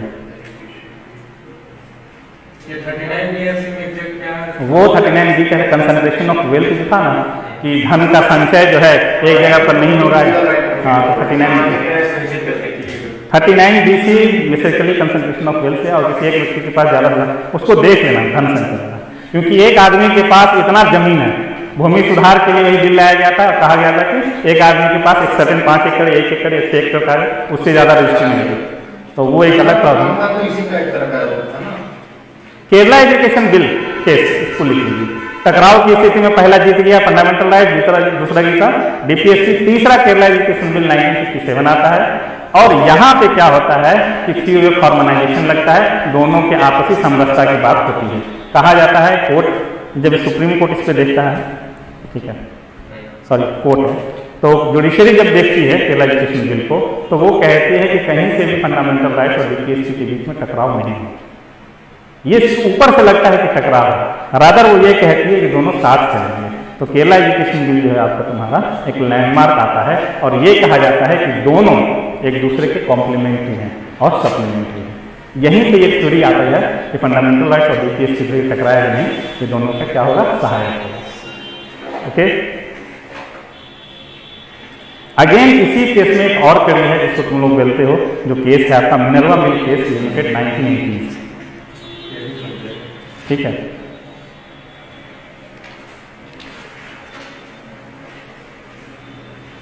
इतना सारा में जो आपको पसंद है मार सकते हैं। 1980 है, ठीक है। इसमें पार्ट वही बोला गया, पार्ट 3 एंड पार्ट 4, ठीक है, both are complementary and supplementary to each other. यह क्या दोनों एक दूसरे के, और यह जजमेंट था वो सुप्रीम कोर्ट के द्वारा दिया गया था, इसीलिए इसका वैलिडेशन ज्यादा होता है।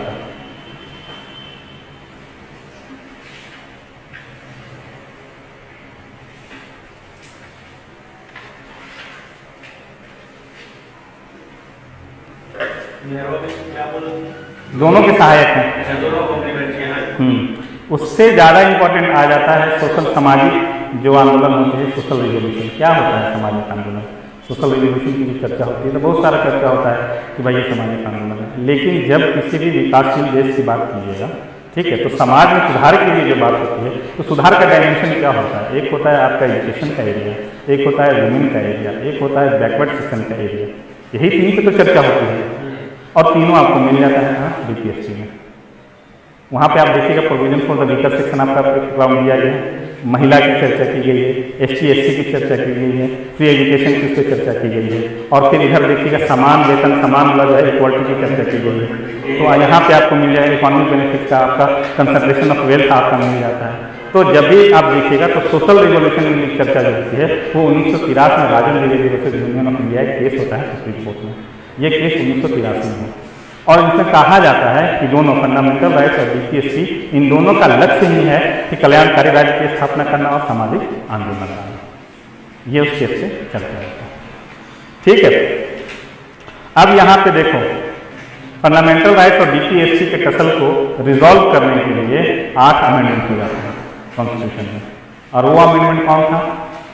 तो उसमें first constitution amendment, second constitution amendment, 4, 7, 25, 42 and 44। तुम लोग ये सब देखोगे अमेंडमेंट, जो ये अमेंडमेंट कहीं ना कहीं तुमको दिख जाएगा फंडामेंटल राइट्स और डीपीएससी के बीच में। Second, 4th, 7th, 25th, 42nd and देखो 44 एंड 42nd ये सब सारा जो केस है ना, ये बहुत सारे डायमेंशन को छूता है, लेकिन एक डायमेंशन आपका डीपीएससी में फंडामेंटल राइट्स का इंक्लूड होता है, ठीक है। 25 तो जान ही रहे हो, जुडिशरी कह देती है कि नहीं, पार्लियामेंट कहता है कोई सा भी कानून बना सकते हैं हम, तो 25 का फिर काउंटर आता है, 31C आता है, 39 BC वाला जो मामला आता कहता है ये ठीक है, तो उसका भी चर्चा हम लोग करेंगे। थक जाओगे तो बोलना कि थक गए, ठीक है, फिर क्विकली हम लोग खत्म कर देंगे इसको। अब यहाँ पे जब तुम कंक्लूजन पे जाओगे, ठीक है, तो यहाँ पे आपको ये लेना होगा जस्टिस हेगड़े का कमेंट, इसको निष्कर्ष चलाइएगा, ठीक है। एज पर द जजेस of supreme court, justice Hegde क्या कहते हैं? वो कहते हैं कि फंडामेंटल राइट्स एंड डीपीएससी, ठीक है, constitute the conscience of our constitution. Constitute the conscience of our constitution.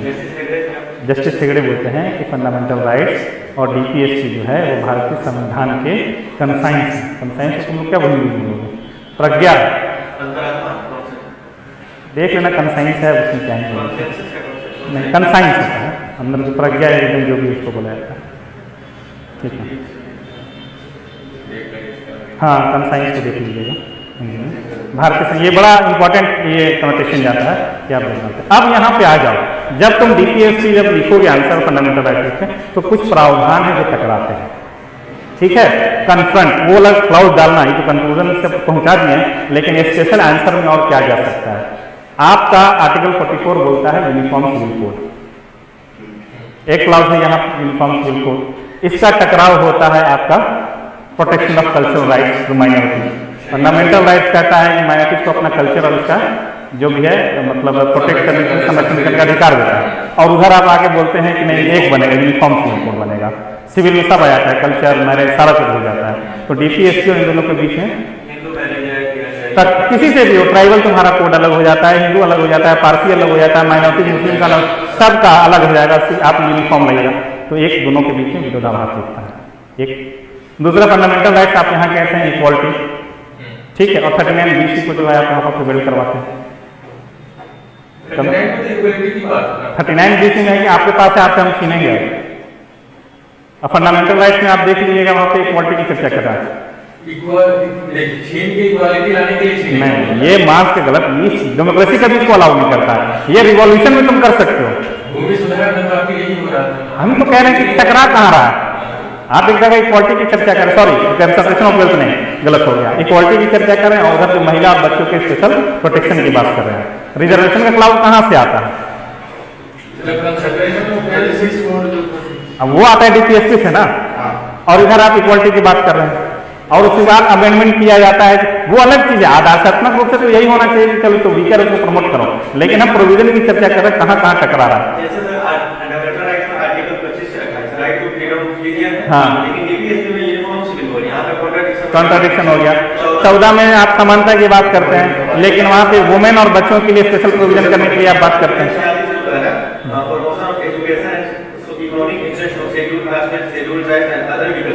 कुल मिला के वो रिजर्वेशन की बात कर रहे हैं, टकरा रहा है, ठीक है।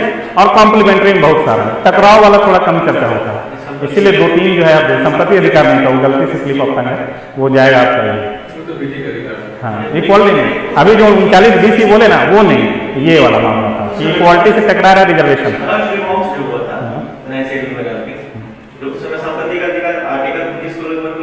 उसको हटा के 300 में डाला गया।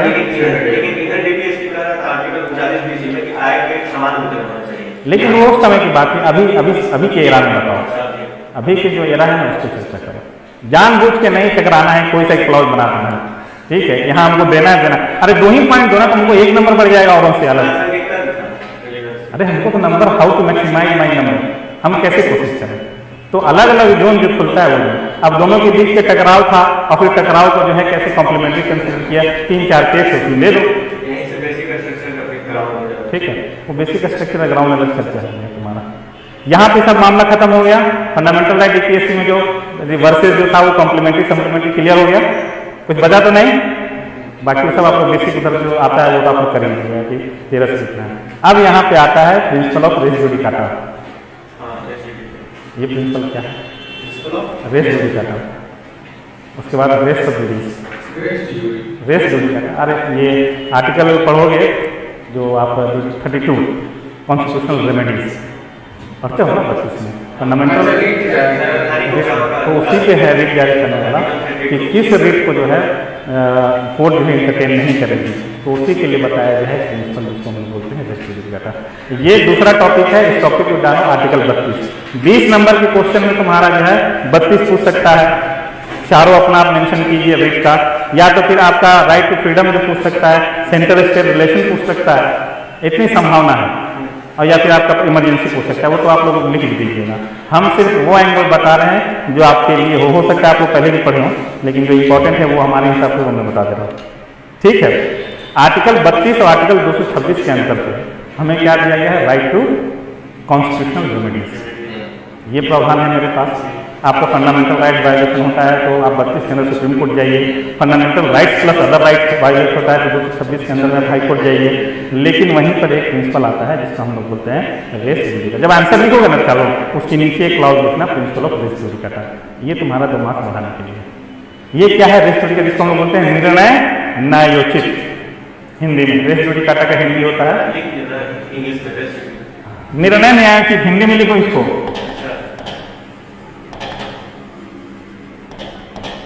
रेस जुडिकाटा, जिसको हिंदी में हम लोग बोलते हैं निर्णय न्यायोचित।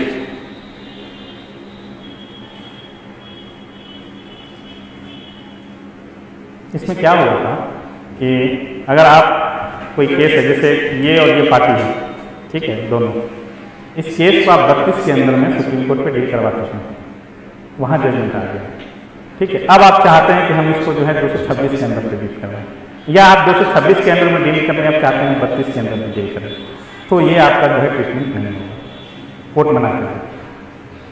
जबकि कोर्ट को राइट जो है मना करने का नहीं है। वो निर्णय जो है न्याय की जब बार में जब चर्चा करें तो न्याय स्थापित करेंगे। लेकिन जब कहा जाता है कि न्यायालय की अपनी भी गरिमा होती है, सेम केस सेम इशू जो है सेम पार्टी जब एक बार हियरिंग हो चुका है तो उस पर जो है यही प्रिंसिपल लग जाता है प्रिंसिपल ऑफ रेस कि इसके अंतर्गत में जो है आपका हम सुनवाई नहीं करेंगे। इसलिए छठी जो पीएससी वाला जो मामला आया है उसमें प्रिंसिपल ऑफ रेस चीज कटा है। जब आप जाइएगा इसके लिए बोले सेम तो सेम प्रोसीजर हो ही गया, तो हो सकता है सुप्रीम कोर्ट को सुनेंगे। तो यहाँ पे रेस का मतलब होता है सब्जेक्ट मैटर और जुडिकाटा का मतलब होता है एडजर्ड और डिसाइडेड, कि भाई हम सुन लिए हैं इस विषय को, अब हम दोबारा नहीं सुनकर शुरू करेंगे। इसका एग्जाम्पल था, लेकिन उसका छोड़ो, अगर केस देना चाहते हो तो दे दो। लेकिन यह हर जगह अप्लाई नहीं होता है। प्रिंसिपल ऑफ रेस जुडिकाटा जो है आपका हैबियस कॉर्पस अगर रिट जारी करना है तो हैबियस कॉर्पस में अप्लाई नहीं होगा। वो अगर सेम पार्टी है, सेम इशू है और आप हैबियस कॉर्पस वाला प्रावधान लाते हैं तो प्रोड्यूस बॉडी, तो वहाँ पे आपका यह प्रिंसिपल नहीं लगता है रेस जुडिकाटा वाला, वहाँ उसको यदि हाँ जो है वो लागू करना ही होगा, ठीक है। ये केस आया था Ghulam Sarwar versus union of India case 1967 में प्रावधान किया गया। Ghulam Sarwar versus union of India case 1967, Sarwar versus union of India case 1967, हाँ Sarwar SARVAR versus union of India case 1967।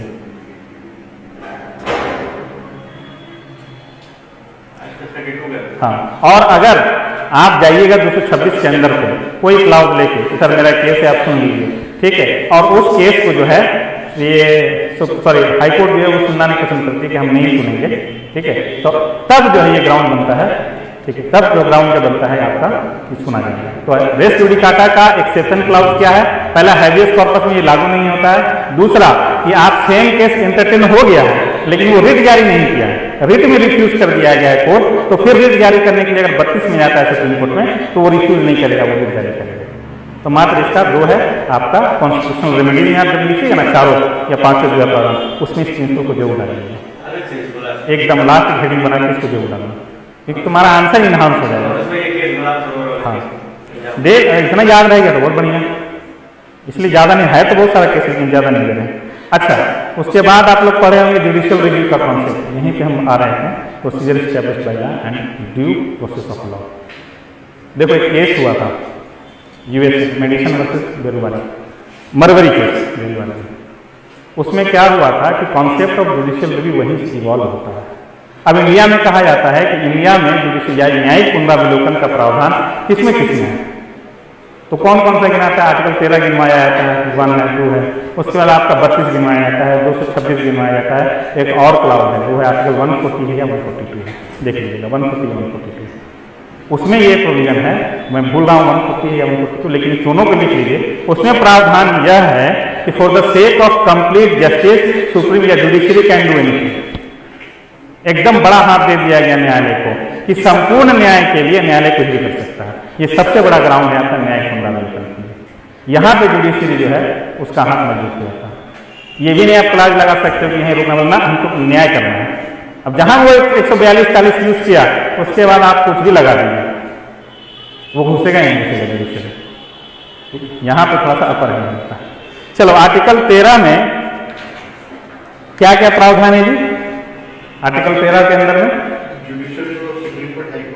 नहीं, आर्टिकल 13 क्या कहता है बेसिकली, जब तुमसे पूछ किया गया ना जुडिशियल रिव्यू पे 20 नंबर का नोट लिखो, शुरू तो करना होगा 13 से तुमको, तो 13 का प्रावधान क्या है उसमें? कोई भी संसद के द्वारा विधि बनाया जाएगा उसकी न्यायपालिका समीक्षा कर सकती है।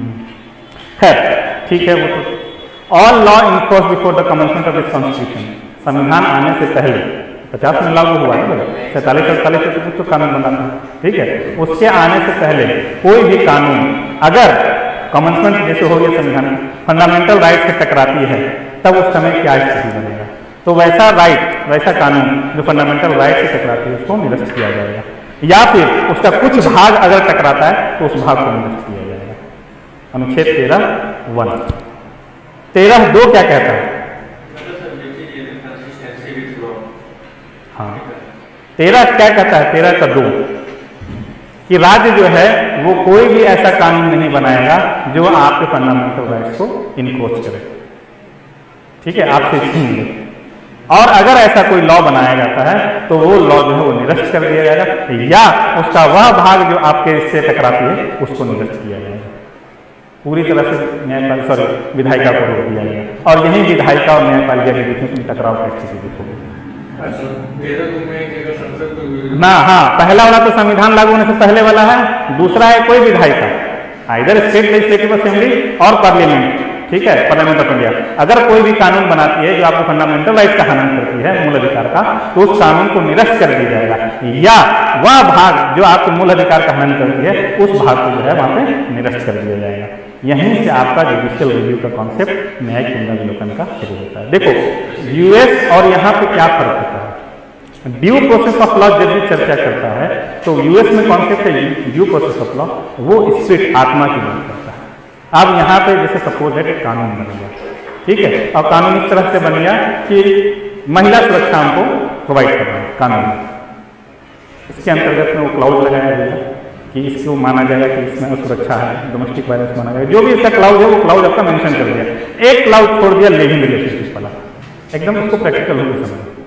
उसमें क्या है कि साथ में रहे और कुछ साल बाद अगर आपका बच्चा होता है अब दोनों सेपरेट हो जाते हैं, तो महिला को तो कंपनसेशन चाहिए, लेकिन आपने तो कानून नहीं बनाया, कानून नहीं बनाया तो प्रोसीजर एस्टैब्लिश बाय लॉ है यहाँ पर, वहां तो फिर लड़का बरी हो जाएगा।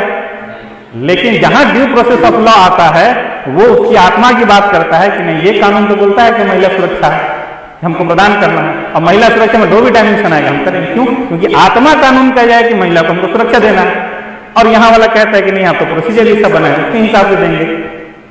तो due process of law procedure establish line में फर्क होता है, वहां ड्यू प्रोसेस ऑफ लॉ चल रहा है। हमारे यहाँ क्या हो जाता है, जैसे ही आर्टिकल 140 या 142 आता है तो ड्यू प्रोसेस ऑफ लॉ का भी तो नहीं बात हो जाता है। यहाँ पे 142 में आ जाता है कि हमको संपूर्ण न्याय करना है, और न्याय करने के लिए हम कुछ भी कर सकते हैं। तो ड्यू प्रोसेस ऑफ लॉ का यहाँ पे थोड़ा हम बात 142 के अंदर में आ जाता है। हम एक एग्जाम्पल के तौर पर लिए ना कि आपका घरेलू हिंसा का बना हुआ है, मान लो कोई भी एक कानून बना है, ठीक है, और घरेलू हिंसा में आपका मार हो गया, फिजिकल आपका हैम्पर करना हो गया, या फिर मेंटली हरासमेंट हो गया, ठीक है, ये सारी चीजें आपको ले गया उसको घुमाने वहीं पे छोड़ के आ गए, ये कहाँ लिखा है? Procedure establish by law. हम भूल गए, कह सकते ना कि भूल गए, गुम हो गए, कुछ भी हो सकता है, तो फिर वहां पे कैसे टच करोगे? 142 घुसाया जाएगा उससे, ये 140 वही वहां होता है यूएसए में, तो ड्यू प्रोसेस ऑफ लॉ हो जाता है। तो न्यायिक पुनरावलोकन का यहाँ पे स्कोप है, क्षेत्र वो बढ़ जाता है, ठीक है। अब न्यायिक पुनरावलोकन में 2 चीजें आती हैं। देखो, जब भी विधायिका कोई कानून बनाता है तो विधायिका और न्यायपालिका के बीच में टकराव लोकतंत्र के लिए सही नहीं है। इसीलिए जुडिशियल एक्टिविज्म जब पढ़ोगे तुम लोग, जुडिशियल एक्टिविज्म में कहा जाता है कि ओवररीच अगर जहां न्यायालय के, इसलिए मनमोहन सिंह जैसे लोग जो नहीं बोलने वाले थे अपने शासनकाल में वो भी बोले थे कि न्यायपालिका जो है वो अपने क्षेत्र में ही कार्य करे, उसमें बड़ा विवाद हुआ कि ओवररीच जहां करता है तो फिर डेमोक्रेसी का बैलेंस गड़बड़ होता है। ये लोग आपस में कानून बना रहे हैं, कानून रद्द हो जा रहा है, इसीलिए वो बेसिक स्ट्रक्चर वाला क्लाउज यहाँ पे हेल्प कर जाता है, ठीक है। लेकिन वहां पे क्या हुआ, एक प्रिंसिपल आता है जिसको कहते हैं ग्रहण का सिद्धांत, डॉक्ट्रिन ऑफ इक्विलिब्रियम। ये भिखारी Narayan versus state of India, इसको लिखो, ये 2 केस हैं। ग्रहण का सिद्धांत, ये आर्टिकल तुम्हारा सब जुडिशियल रिव्यू में आएगा। ये न्यायिक पुनरावलोकन का जब भी टॉप क्वेश्चन सेट करोगे तो उसमें आएगा ये, ठीक है। ये हाँ sorry, Bhikaji Narayan versus state of MP, Bhikaji Narayan versus, हाँ भिकाजी, सब भिकाजी सब तो वहीं का है, versus state of Madhya Pradesh MP. यहीं पर जो है आपका ग्रहण के सिद्धांत, जिसको हम लोग कहते हैं डॉक्ट्रिन ऑफ एक्लिप्स, उसको लिख दो कि डॉक्ट्रिन ऑफ एक्लिप्स जो है यहीं पर प्रतिपादित होता है, ग्रहण का सिद्धांत। पहली बार, ठीक है, भारतीय न्याय व्यवस्था में ग्रहण के सिद्धांत का प्रतिपादन जो होता है वो इसी केस के अंतर्गत में होता है, ठीक है। अब ये क्या है ग्रहण, तो तुम लोग देखोगे एक्लिप्स क्या होता है, सूर्य ग्रहण देखोगे, चंद्रग्रहण, बहुत सारा ग्रहण देखोगे, तो क्या होता है उसके आप लोग देखोगे ये उसके ठीक समानांतर आ जाता है ये, तो क्या होता है कि सिर्फ ये वाला पार्ट जो है हमारा विजुअल होता है, नहीं देखते हो कि ऊपर से लाइट हमको ज़्यादा दिखता है ग्रहण वाला, ये वाला पार्ट गायब हो जाता है। तो इसमें क्या किया कि यह है आपका फंडामेंटल राइट, ठीक है, यह है आपका एक्ट जो बनाया हुआ है, और यहाँ पे आप बाधित कर रहे हैं इस एरिया को, मात्र पूरा कानून नहीं। जो आप तो कह रहे हैं कि ऑल टुगेदर मतलब 13 के अंदर मुझे पूरी तरह से निरस्त कर दो, लेकिन ये आता है थ्योरी डॉक्ट्रिन ऑफ एक्लिप्स, और ये बोलता है कि वह भाग जो टकरा रहा है सिर्फ उसको हटाओ और उसको रिवाइज करके आप जो है फिर से लागू कीजिए, तो उसमें दिया गया इसको डॉक्ट्रिन ऑफ एक्लिप्स, पहली बात, ठीक है।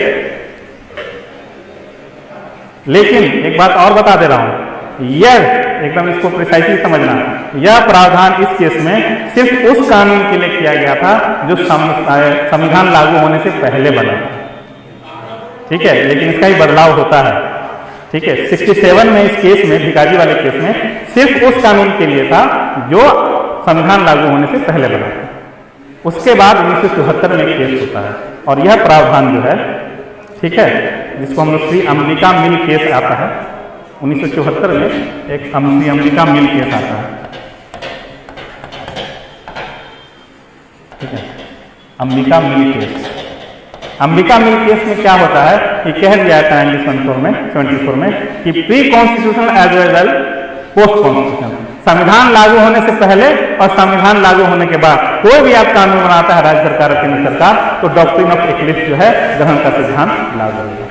एक तो क्या हुआ, इसमें आप सुधार कीजिए फिर लागू कीजिए, ठीक है, ये सिद्धांत। दूसरा सिद्धांत फिर एक प्रतिपादित होता है जिसको हम लोग बोलते हैं डॉक्ट्रिन ऑफ सेपरेबिलिटी, और हिंदी में पृथक्करण का सिद्धांत। डॉक्ट्रिन ऑफ सेपरेशन है ना, उसी से सेपरेबिलिटी, ये दूसरा सिद्धांत है जुडिशियल रिव्यू में। नहीं, अंबिका मिल केस 1974 में जो आया था, तो पहले तो ये था सिर्फ कि संविधान लागू होने से पहले कानून, लेकिन 1974 जब आता है तो उसमें कहता है कि पहले लागू होने से पहले और लागू होने के बाद जो भी टकराएगा तो इसको आप ठीक कीजिए और फिर से लगाइए, ये ठीक है, डॉक्ट्रिन ऑफ एक्लिप्स। क्लियर है। दूसरा बात आता है पृथक्करण का सिद्धांत। इसमें जान लो कि सिर्फ यही होता है कि आर्टिकल 13 वाला जो मामला है, कोई कानून बना दिया, ठीक है, और यह कानून जो है आपका यहाँ इस एरिया जो है मात्र आपको फंडामेंटल राइट्स का वायलेट करता है, बाकी पूरा नहीं। तो कभी कभी लोग एक क्लाउज होता था, 2 क्लाउज होता था, उसके वजह से पूरा कानून, हम कोई कानून प्रोग्रेसिव बना रहे हैं, उसमें एक ग्राउंड बच गया कि मेरा फंडामेंटल राइट्स से किसी का हनन हो गया, लेकिन एक ग्राउंड की वजह से आप पूरा कानून को निरस्त कर रहे हैं, नुकसान था। तो उसमें पृथक्करण का एक सिद्धांत आया और जो बोला कि ठीक है, आप कानून बनाते हैं डॉक्ट्रिन ऑफ सेपरेबिलिटी में, तो जो भाग आपका फंडामेंटल राइट से टकरा रहा है कानून का, उसको हटा दीजिए, पृथक्करण नहीं होगा। तो ये अब हो गया इस तरह से, ठीक है, यहाँ से इसको सेपरेट करके अलग बना दिया, कहा कि ठीक है, ये पार्ट को काट के हम साइड कर देते हैं और जो एग्जिस्ट कर जा रहा है हमने वो पूरे एरिया को हम रखते हैं। नहीं, सीधा हटाने वाला नहीं है, रिवाइज वाला एक्लिप्स में था, इसमें पृथक्करण हटा दो उसको, हाँ उसको हटा देंगे, जो वैलिड पोर्शन है आप उसी को रखिए।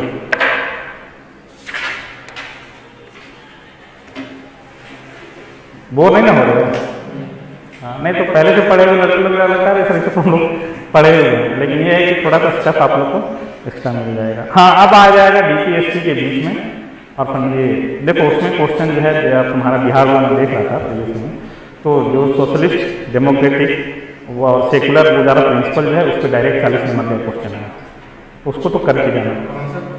ये प्रियम्बल का जो बेसिक फिलोसफी है वो संभावना है कि 40 नंबर में दे दिया, तो वो तुमको करके जाना है। ये प्रियम्बल में किस केस में उसको बोला गया कि संविधान का भाग है?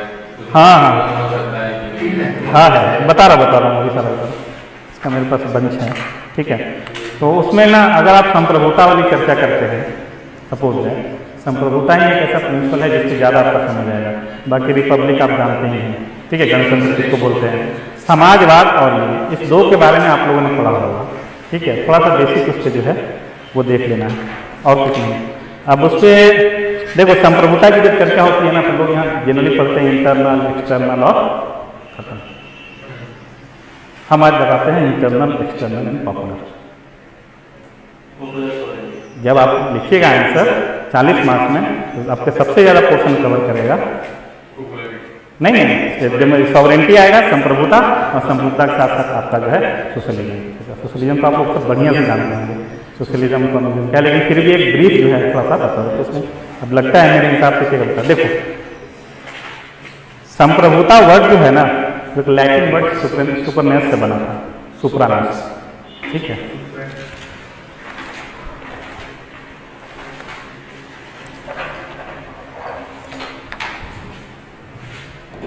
सुपरानस से बना था और उसका मतलब होता है सुप्रीम, ठीक है।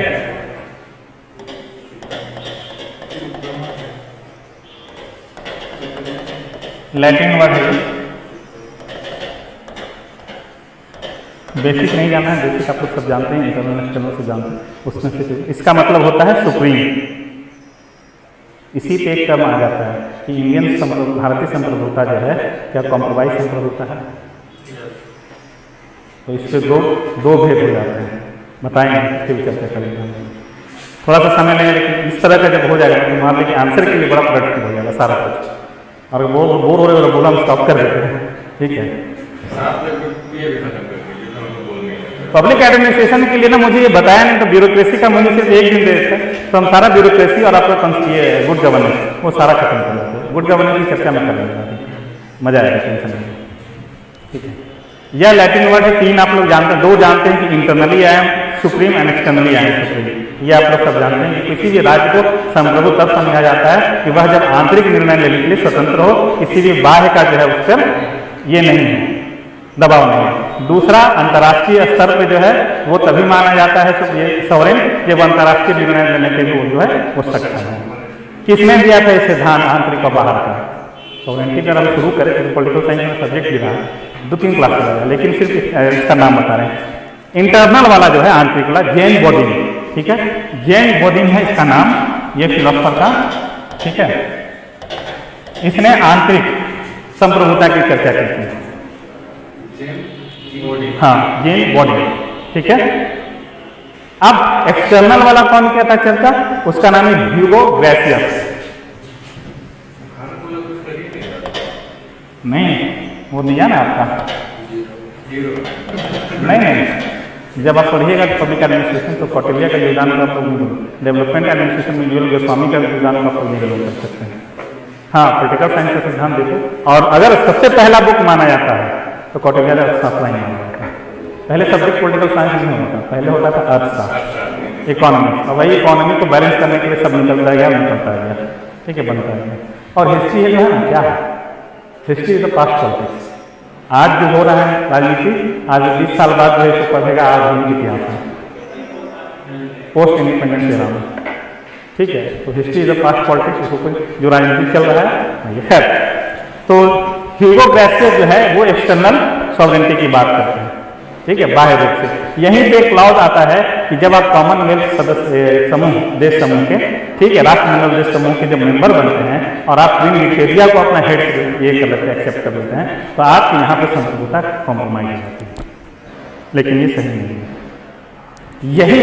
यही जो है एक्सटर्नल सॉवरेंटी को मेरा और इन्वॉल्व करता है और मजबूती देता है। कैसे? क्योंकि हम अपने स्वेच्छा से जाके दे रहे हैं, हम अभी चाहेंगे तो हट भी जाएंगे वहाँ पे, हम बाध्य नहीं हैं। देखो, राष्ट्र निर्माण के लिए, नेशन बिल्डिंग के लिए हमको जो भी आवश्यकता होगा वो हम करेंगे। और at the time of independence India को ये प्राइम नीड था कि भाई हम नेशन बिल्डिंग का करेंगे। ऐसा नहीं, लोग क्रिटिसाइज कर दे जेएनयू में थे तभी वहां पर क्रिटिसाइज होता था इसी को लेके लम्बा, लेकिन हम तो बोल रहे और इंडोर्स कर रहा है भाई, हम किससे जुड़ेंगे किससे नहीं जुड़ेंगे हमारी सुरक्षा है, हम अपना हित देखेंगे, जहां से हित हो रहा, और जब नहीं हुआ तो हम हट जाएंगे। ये तो और एक्सटर्नल डेमोक्रेसी को इंडोर्स कर रहा है ना मेरा। हमको लाभ हो रहा है कि भाई हमने चाइना से नहीं करके हम यूएस के साथ जाएंगे, मेरा है, हम सॉवरेन है, एक्सटर्नली हम सॉवरेन है, तो हम गए। तो जहां भी कॉम्प्रोमाइज आएगा तो कॉम्प्रोमाइज सॉवरेनिटी को तुम काटोगे इस क्लाउज के साथ। ये वॉलंटरली हम डिसीजन लेंगे, ये भी स्वेच्छा है और मेरे राष्ट्र के जो है निर्माण में सहायक होगा, इसलिए जिस दिन नहीं हम हट जाएंगे। ओके, पॉपुलर सॉवरेनिटी की बात, इसकी चर्चा जे.जे. रूसो करते हैं। ये क्या है? लोकप्रिय संप्रभुता। ठीक है, इसने ये कहा जे.जे. रूसो, ये बहुत बड़े पॉलिटिकल फिलोसफर है। ठीक है, हम लोग बहुत पढ़े हैं इसको, और जब पढ़ने के काल में थे तो इसको हम लोग समझ नहीं पाए, और समझे कब? जब पढ़ के हटे तब। हमारे थे प्रोफेसर पढ़ा, पता नहीं कहाँ आपने बात करते थे हम लोग जे.जे. रूसो। ठीक है, इसका और भी, लेकिन यहाँ पर बात करते हैं पॉपुलर सॉवरेनिटी कहाँ रिसाइड करता है इंडिया में। अगर आपसे पूछा जाए कि लोकप्रिय संप्रभुता कहाँ पे है भारत में, तो लोकप्रिय संप्रभुता अगर पूछा जाए तो कहाँ पे डिसाइड करता है? तो नहीं, पार्लियामेंट में नहीं, वो आप और हमारा भारत के नागरिक के बीच में लोकप्रिय संप्रभुता हो। हमारा डेमोक्रेटिक मॉडल ये है कि अप्रत्यक्ष हम लोग यहाँ पे काम करते हैं। तो ये देखो, सबसे पहले कहा जाता है क्या, ये again constitution law of the land जो है वो सुप्रीम है। हमारा देश जो है किससे चलेगा? संविधान से चलेगा। बेसिक चीज है ये। ठीक है, ये अपने आप को घोषित करता है कि हम संप्रभु हो। कॉन्स्टिट्यूशन बोला हम संप्रभु मेरे हिसाब से चलेगा, लेकिन ठीक इसके नीचे पार्लियामेंटेरियन आता है, तुम नहीं हो, तुम्हारा बनाना बिगाड़ना तो मेरे हाथ में। हम जो कानून बनाएंगे वही तो तुम्हारा जाके उधर मेंशन होगा, तो तुम संप्रभु नहीं हुए। संप्रभु कौन हो गया? आपने पार्लियामेंट कहता है कि हम संप्रभु हैं। अब ये चर्चा करता है कि हम संप्रभु हैं, तो उसके नीचे ठीक हम लोग खड़े हो जाते हैं, we the people of India, हम भारत के लोग। और लोकप्रिय संप्रभुता जो है वो यहाँ पे आ जाता है। हम ही नहीं चुन के भेजेंगे तो तुम पार्लियामेंट में बैठो कैसे? तो पॉपुलर सॉवरेनिटी कहाँ रिसाइड करती है? पॉपुलर सॉवरेनिटी रिसाइड करती है हम भारत के लोग। और यह सिद्धांत किसने दिया था?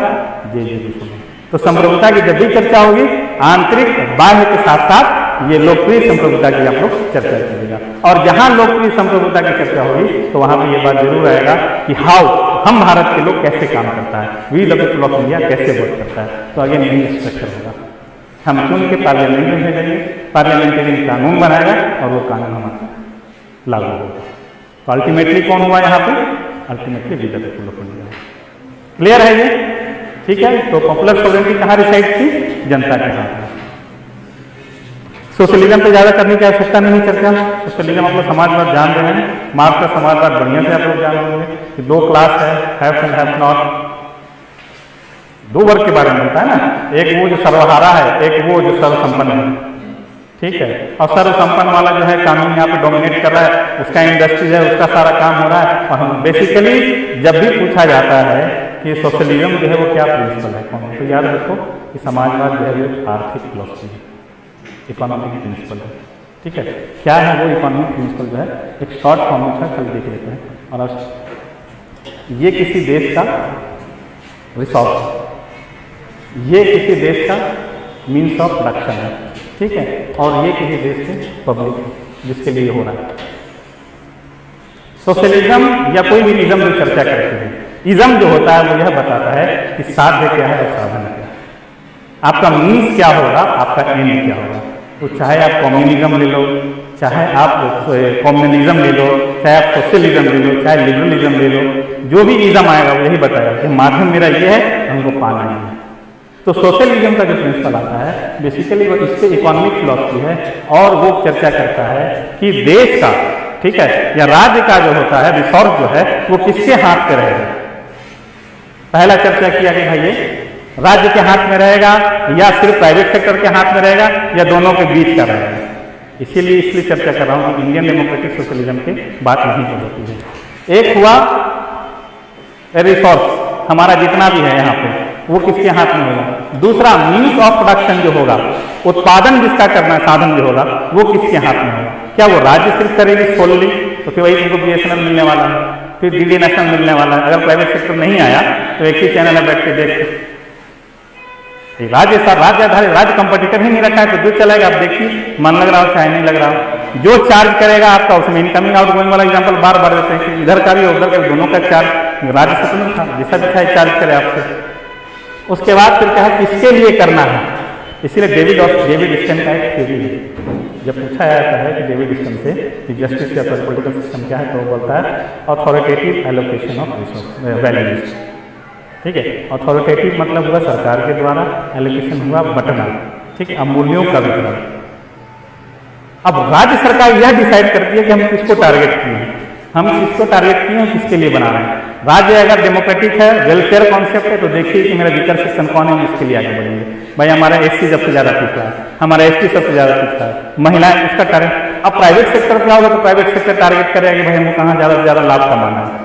ठीक है, अब इन दोनों का मर्ज जब आएगा तो फिर जो हमारा जो मिक्स इकोनॉमी, तो सोशलिज्म बेसिकली एक इकोनॉमिक प्रिंसिपल है जिसके अंतर्गत यह सुनिश्चित होता है कि उत्पाद का साधन किसके हाथ में रहेगा, और हमारा जो मिनरल रिसोर्सेज या जो भी स्रोत हो, क्या उसको बोलते हुए हिंदी में, ये मिनरल रिसोर्सेज को संसाधन, हमारा जो आर्थिक संसाधन है वो किसके हाथ में रहेगा। ठीक है, हाँ, खनिज सारा संसाधन जो किसके हाथ में रहेगा और हम किसके लिए बनाएंगे। सोशलिज्म बोलता है कि ये राज्य के हाथ में दो।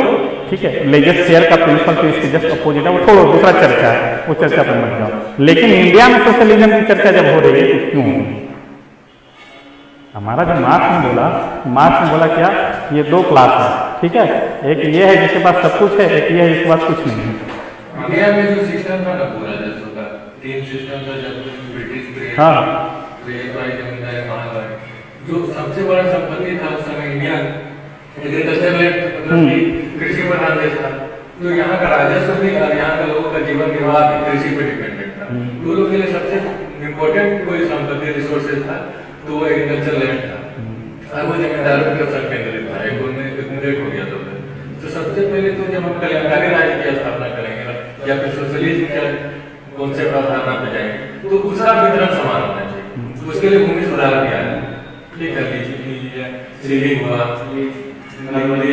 ठीक है, ये सब चीज। तो रिसोर्सेज का बंटवारा कहीं ना बात हो रहा है सोशलिज्म में, तब जाके मेरा समानता भी आएगी, कल्याण भी होगा, लोगों का शांति भी स्थापित होगा। DPSC में ठीक है, बेसिकली सोशलिज्म को अगर लिंक करते हैं तो ये एक डायमेंशन होगा कि भूमि का, क्योंकि एग्रीकल्चर इकोनॉमी की चर्चा हो रही है। लेकिन अगर हम इंडस्ट्रियल इकोनॉमी की चर्चा करते हैं, राज्य सरकार के द्वारा ही कराते हैं। नहीं, मैं वो तो ठीक है, वो प्राइम है।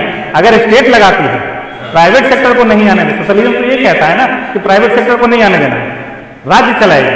तो राज्य का पहले ही पब्लिक सेक्टर में जैसे कि अगर प्राइवेट सेक्टर करेगी तो अगर हटा दो, प्राइवेट सेक्टर नहीं है, सपोज करो प्राइवेट सेक्टर नहीं है, प्राइवेट सेक्टर नहीं है, राज्य अगर करेगी तो एकाधिकार होगा, ठीक है। लेकिन सोशलिज्म यही बात करता है, एकाधिकार होगा, कोई बात नहीं, सारा कुछ कल्याणकारी है, तो वो जो उत्पादन करेगी वो ये है, ये डायमेंशन है, ये चर्चा है।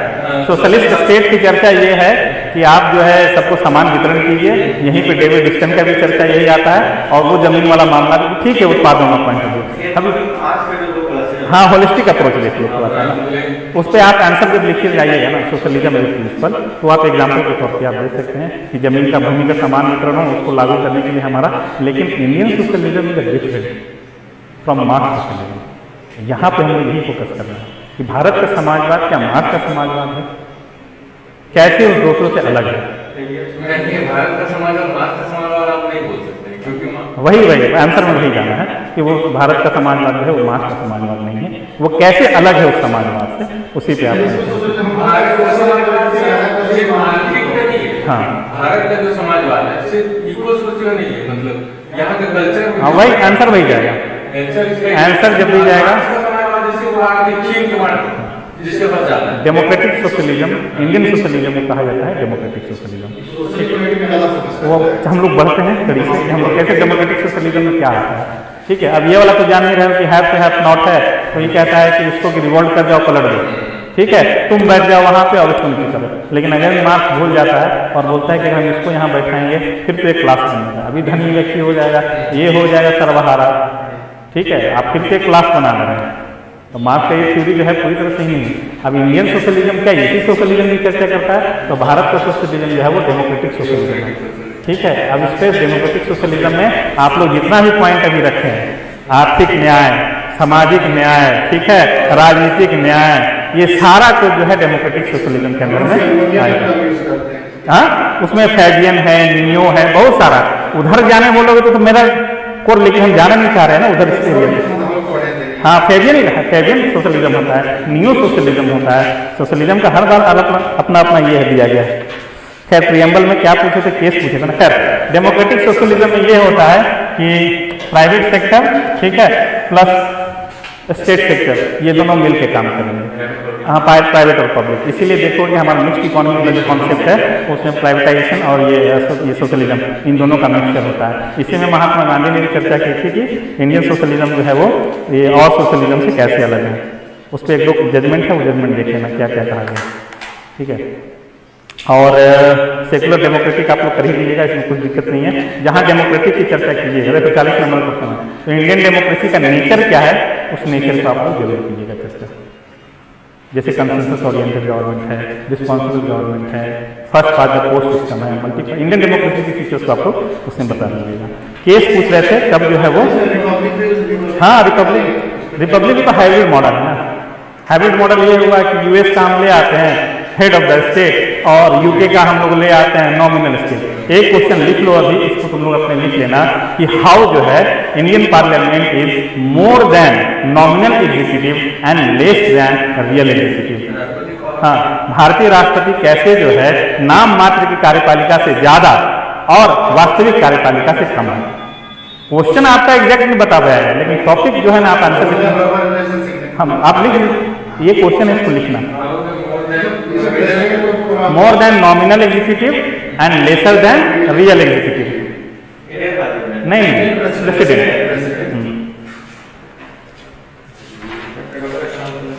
नहीं, इसमें तुम लोग को फोकस वहां करना होगा कि जहां पर उसका डिस्क्रिप्शनरी पावर आता है, ठीक है, फिर जहां पे शेड्यूल स्टेट आता है 74 75 जाइएगा।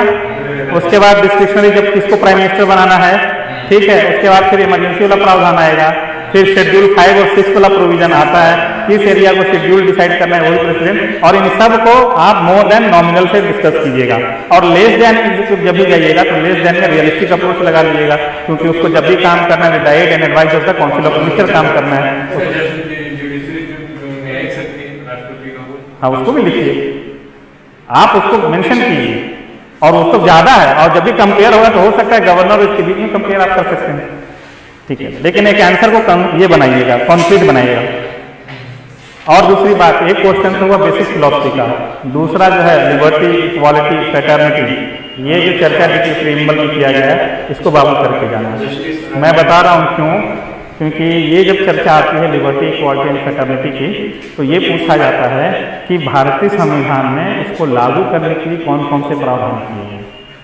तो जब आप इसका प्रावधान दीजिएगा, जैसे इक्वालिटी के लिए फंडामेंटल राइट्स में कुछ प्रावधान है, कुछ आपका कुछ आपका डीपीएससी में है, कुछ फंडामेंटल ड्यूटीज में मिलेगा, ठीक है। उसी तरह से आप देखिएगा कि जस्टिस के लिए जो है, तो जस्टिस के लिए क्या प्रावधान है, तो फिर जुडिशरी पे जाना होगा, पॉलिटिकल जस्टिस पे जाना होगा, डीपीएससी पे जाना होगा। उसी तरह जब फ्रेटर्निटी की चर्चा करते हैं तो फ्रेटर्निटी में फंडामेंटल राइट्स पे आप आ सकते हैं कि सबको जो इक्वालिटी का प्रावधान है। उसके बाद फिर फंडामेंटल ड्यूटीज में 51 में आ सकते हैं। इसको आप लोग लिंक जरूर कीजिएगा इस क्वेश्चन को पॉलिटिकल, ये सब एक ओरिएंटेशन है कि आप लिखने जाइएगा तो वहाँ पे आपका मिल जाएगा। हाँ, उसके बाद वो जो पूछ रहे थे cases, not a part of the constitution, preamble and a part of the constitution, कि किस केस में जो है माना गया था और किस केस में नहीं माना गया था। केस लिख लो कि यह भाग है या नहीं, ठीक है। और अमेंडमेंट वाला केस जो है वो भी देख लेते हैं। केशवानंद भारती ही है, कैन बी अमेंडमेंट, ठीक है। Not a part of the constitution, heading बना, ठीक है, भारतीय संविधान का भाग नहीं है। उसके अंतर्गत में क्या है कि बेरूबारी यूनियन केस होता है 1960 में, यहां पे ठग दिया जाता है बेसिकली। बेरूबारी केस 1960 यहाँ पे सुप्रीम कोर्ट सब रिकग्नाइज कर लेता है, कहता है प्रीएम्बल बहुत अच्छा है, ठीक है। जैसे कि होता है एक बच्चा है और बच्चा चांद को देखता है कि भाई चांद कैसा है, तो बाबूजी बताते बहुत बढ़िया है, ये देखो सुंदर है। और जब बच्चा मांगता है चांद को, कहता कैसे बनेंगे। तो यहाँ भी यही हुआ, जुडिशरी रिकॉग्नाइज कर रही है कि नहीं प्रीएम्बल बहुत बढ़िया है। जब भी एम्बिग्यूटी कहीं होता है, कानून फंसता है, तो हम लोग को प्रीएम्बल ही देखा जाता है, फिर प्रीएम्बल से जस्टिफाई करते हैं। लेकिन जब पूछा गया कि क्या ये संविधान का भाग है, तो मेरी बार यूनियन केस में कहा गया कि संविधान का भाग नहीं है। यह केस होता है 1960 में, जहाँ पे नहीं माना जाता है।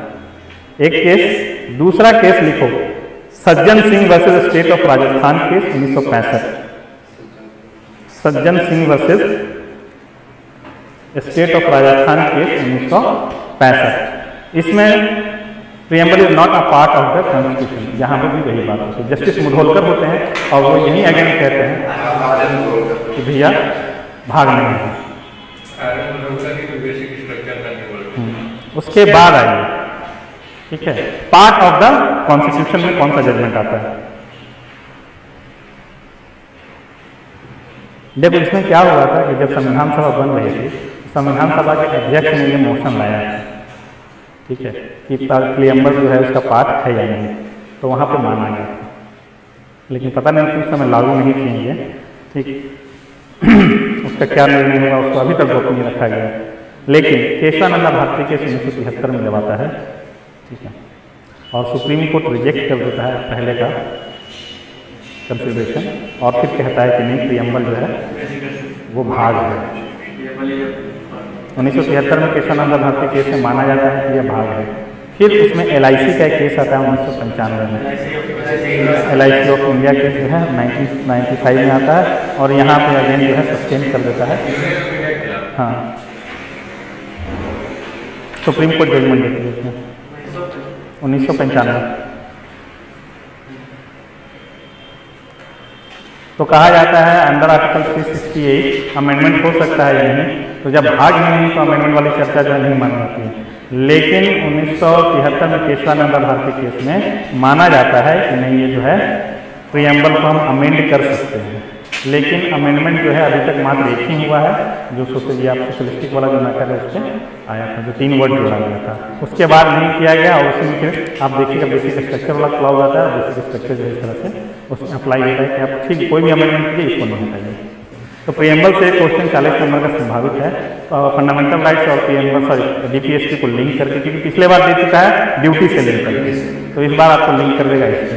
उसके बाद गवर्नर जो है प्राइम होता है अगर स्टेट से फोकस हुआ तो, और एक शॉर्ट नोट आपका फंडामेंटल राइट्स का आ सकता है।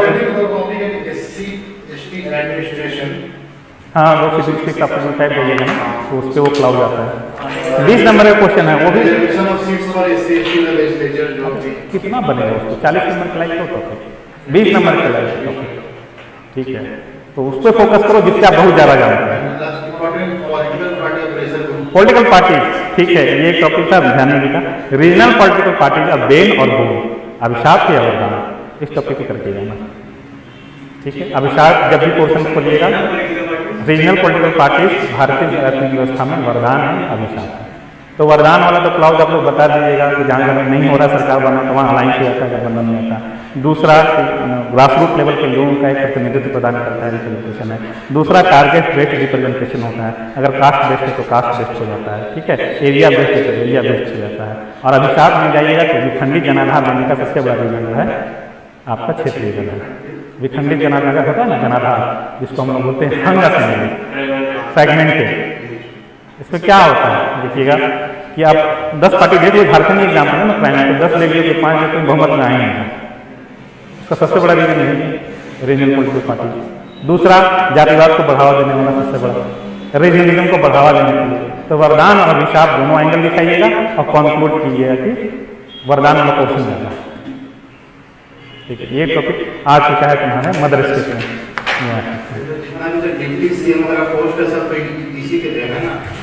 जो भी है तो हमारे लिए सकारात्मक होता है, हमारे लिए नकारात्मक होता है, इसको समझ को नहीं, आप क्यों नहीं है, नोमेनक्लेचर का तो फर्क है वहाँ पे। किसी को आप पीएम बोल, पीएम का एक टर्म मेंशन है, ठीक है। अब आप डिप्टी पीएम किसी को बना देते हैं तो कह देगा मेरा मिनिस्टर है ये, उसको हम कुछ भी नाम दे दे, जैसे होता है ना, ये माइनॉरिटी मिनिस्टर हो गया, ये तुम्हारा कल्याण मंत्रालय हो गया, उसी तरह हम बोल देंगे भाई उप प्रधानमंत्री मंत्रालय, उसमें क्या दिक्कत है उसका, ठीक है। अब थोड़ा सा 2-4 मिनट रुक गया, उसके बाद जो है उसको जो है ये पब्लिक एक्ट जो टॉपिक उसको देख लेते हैं।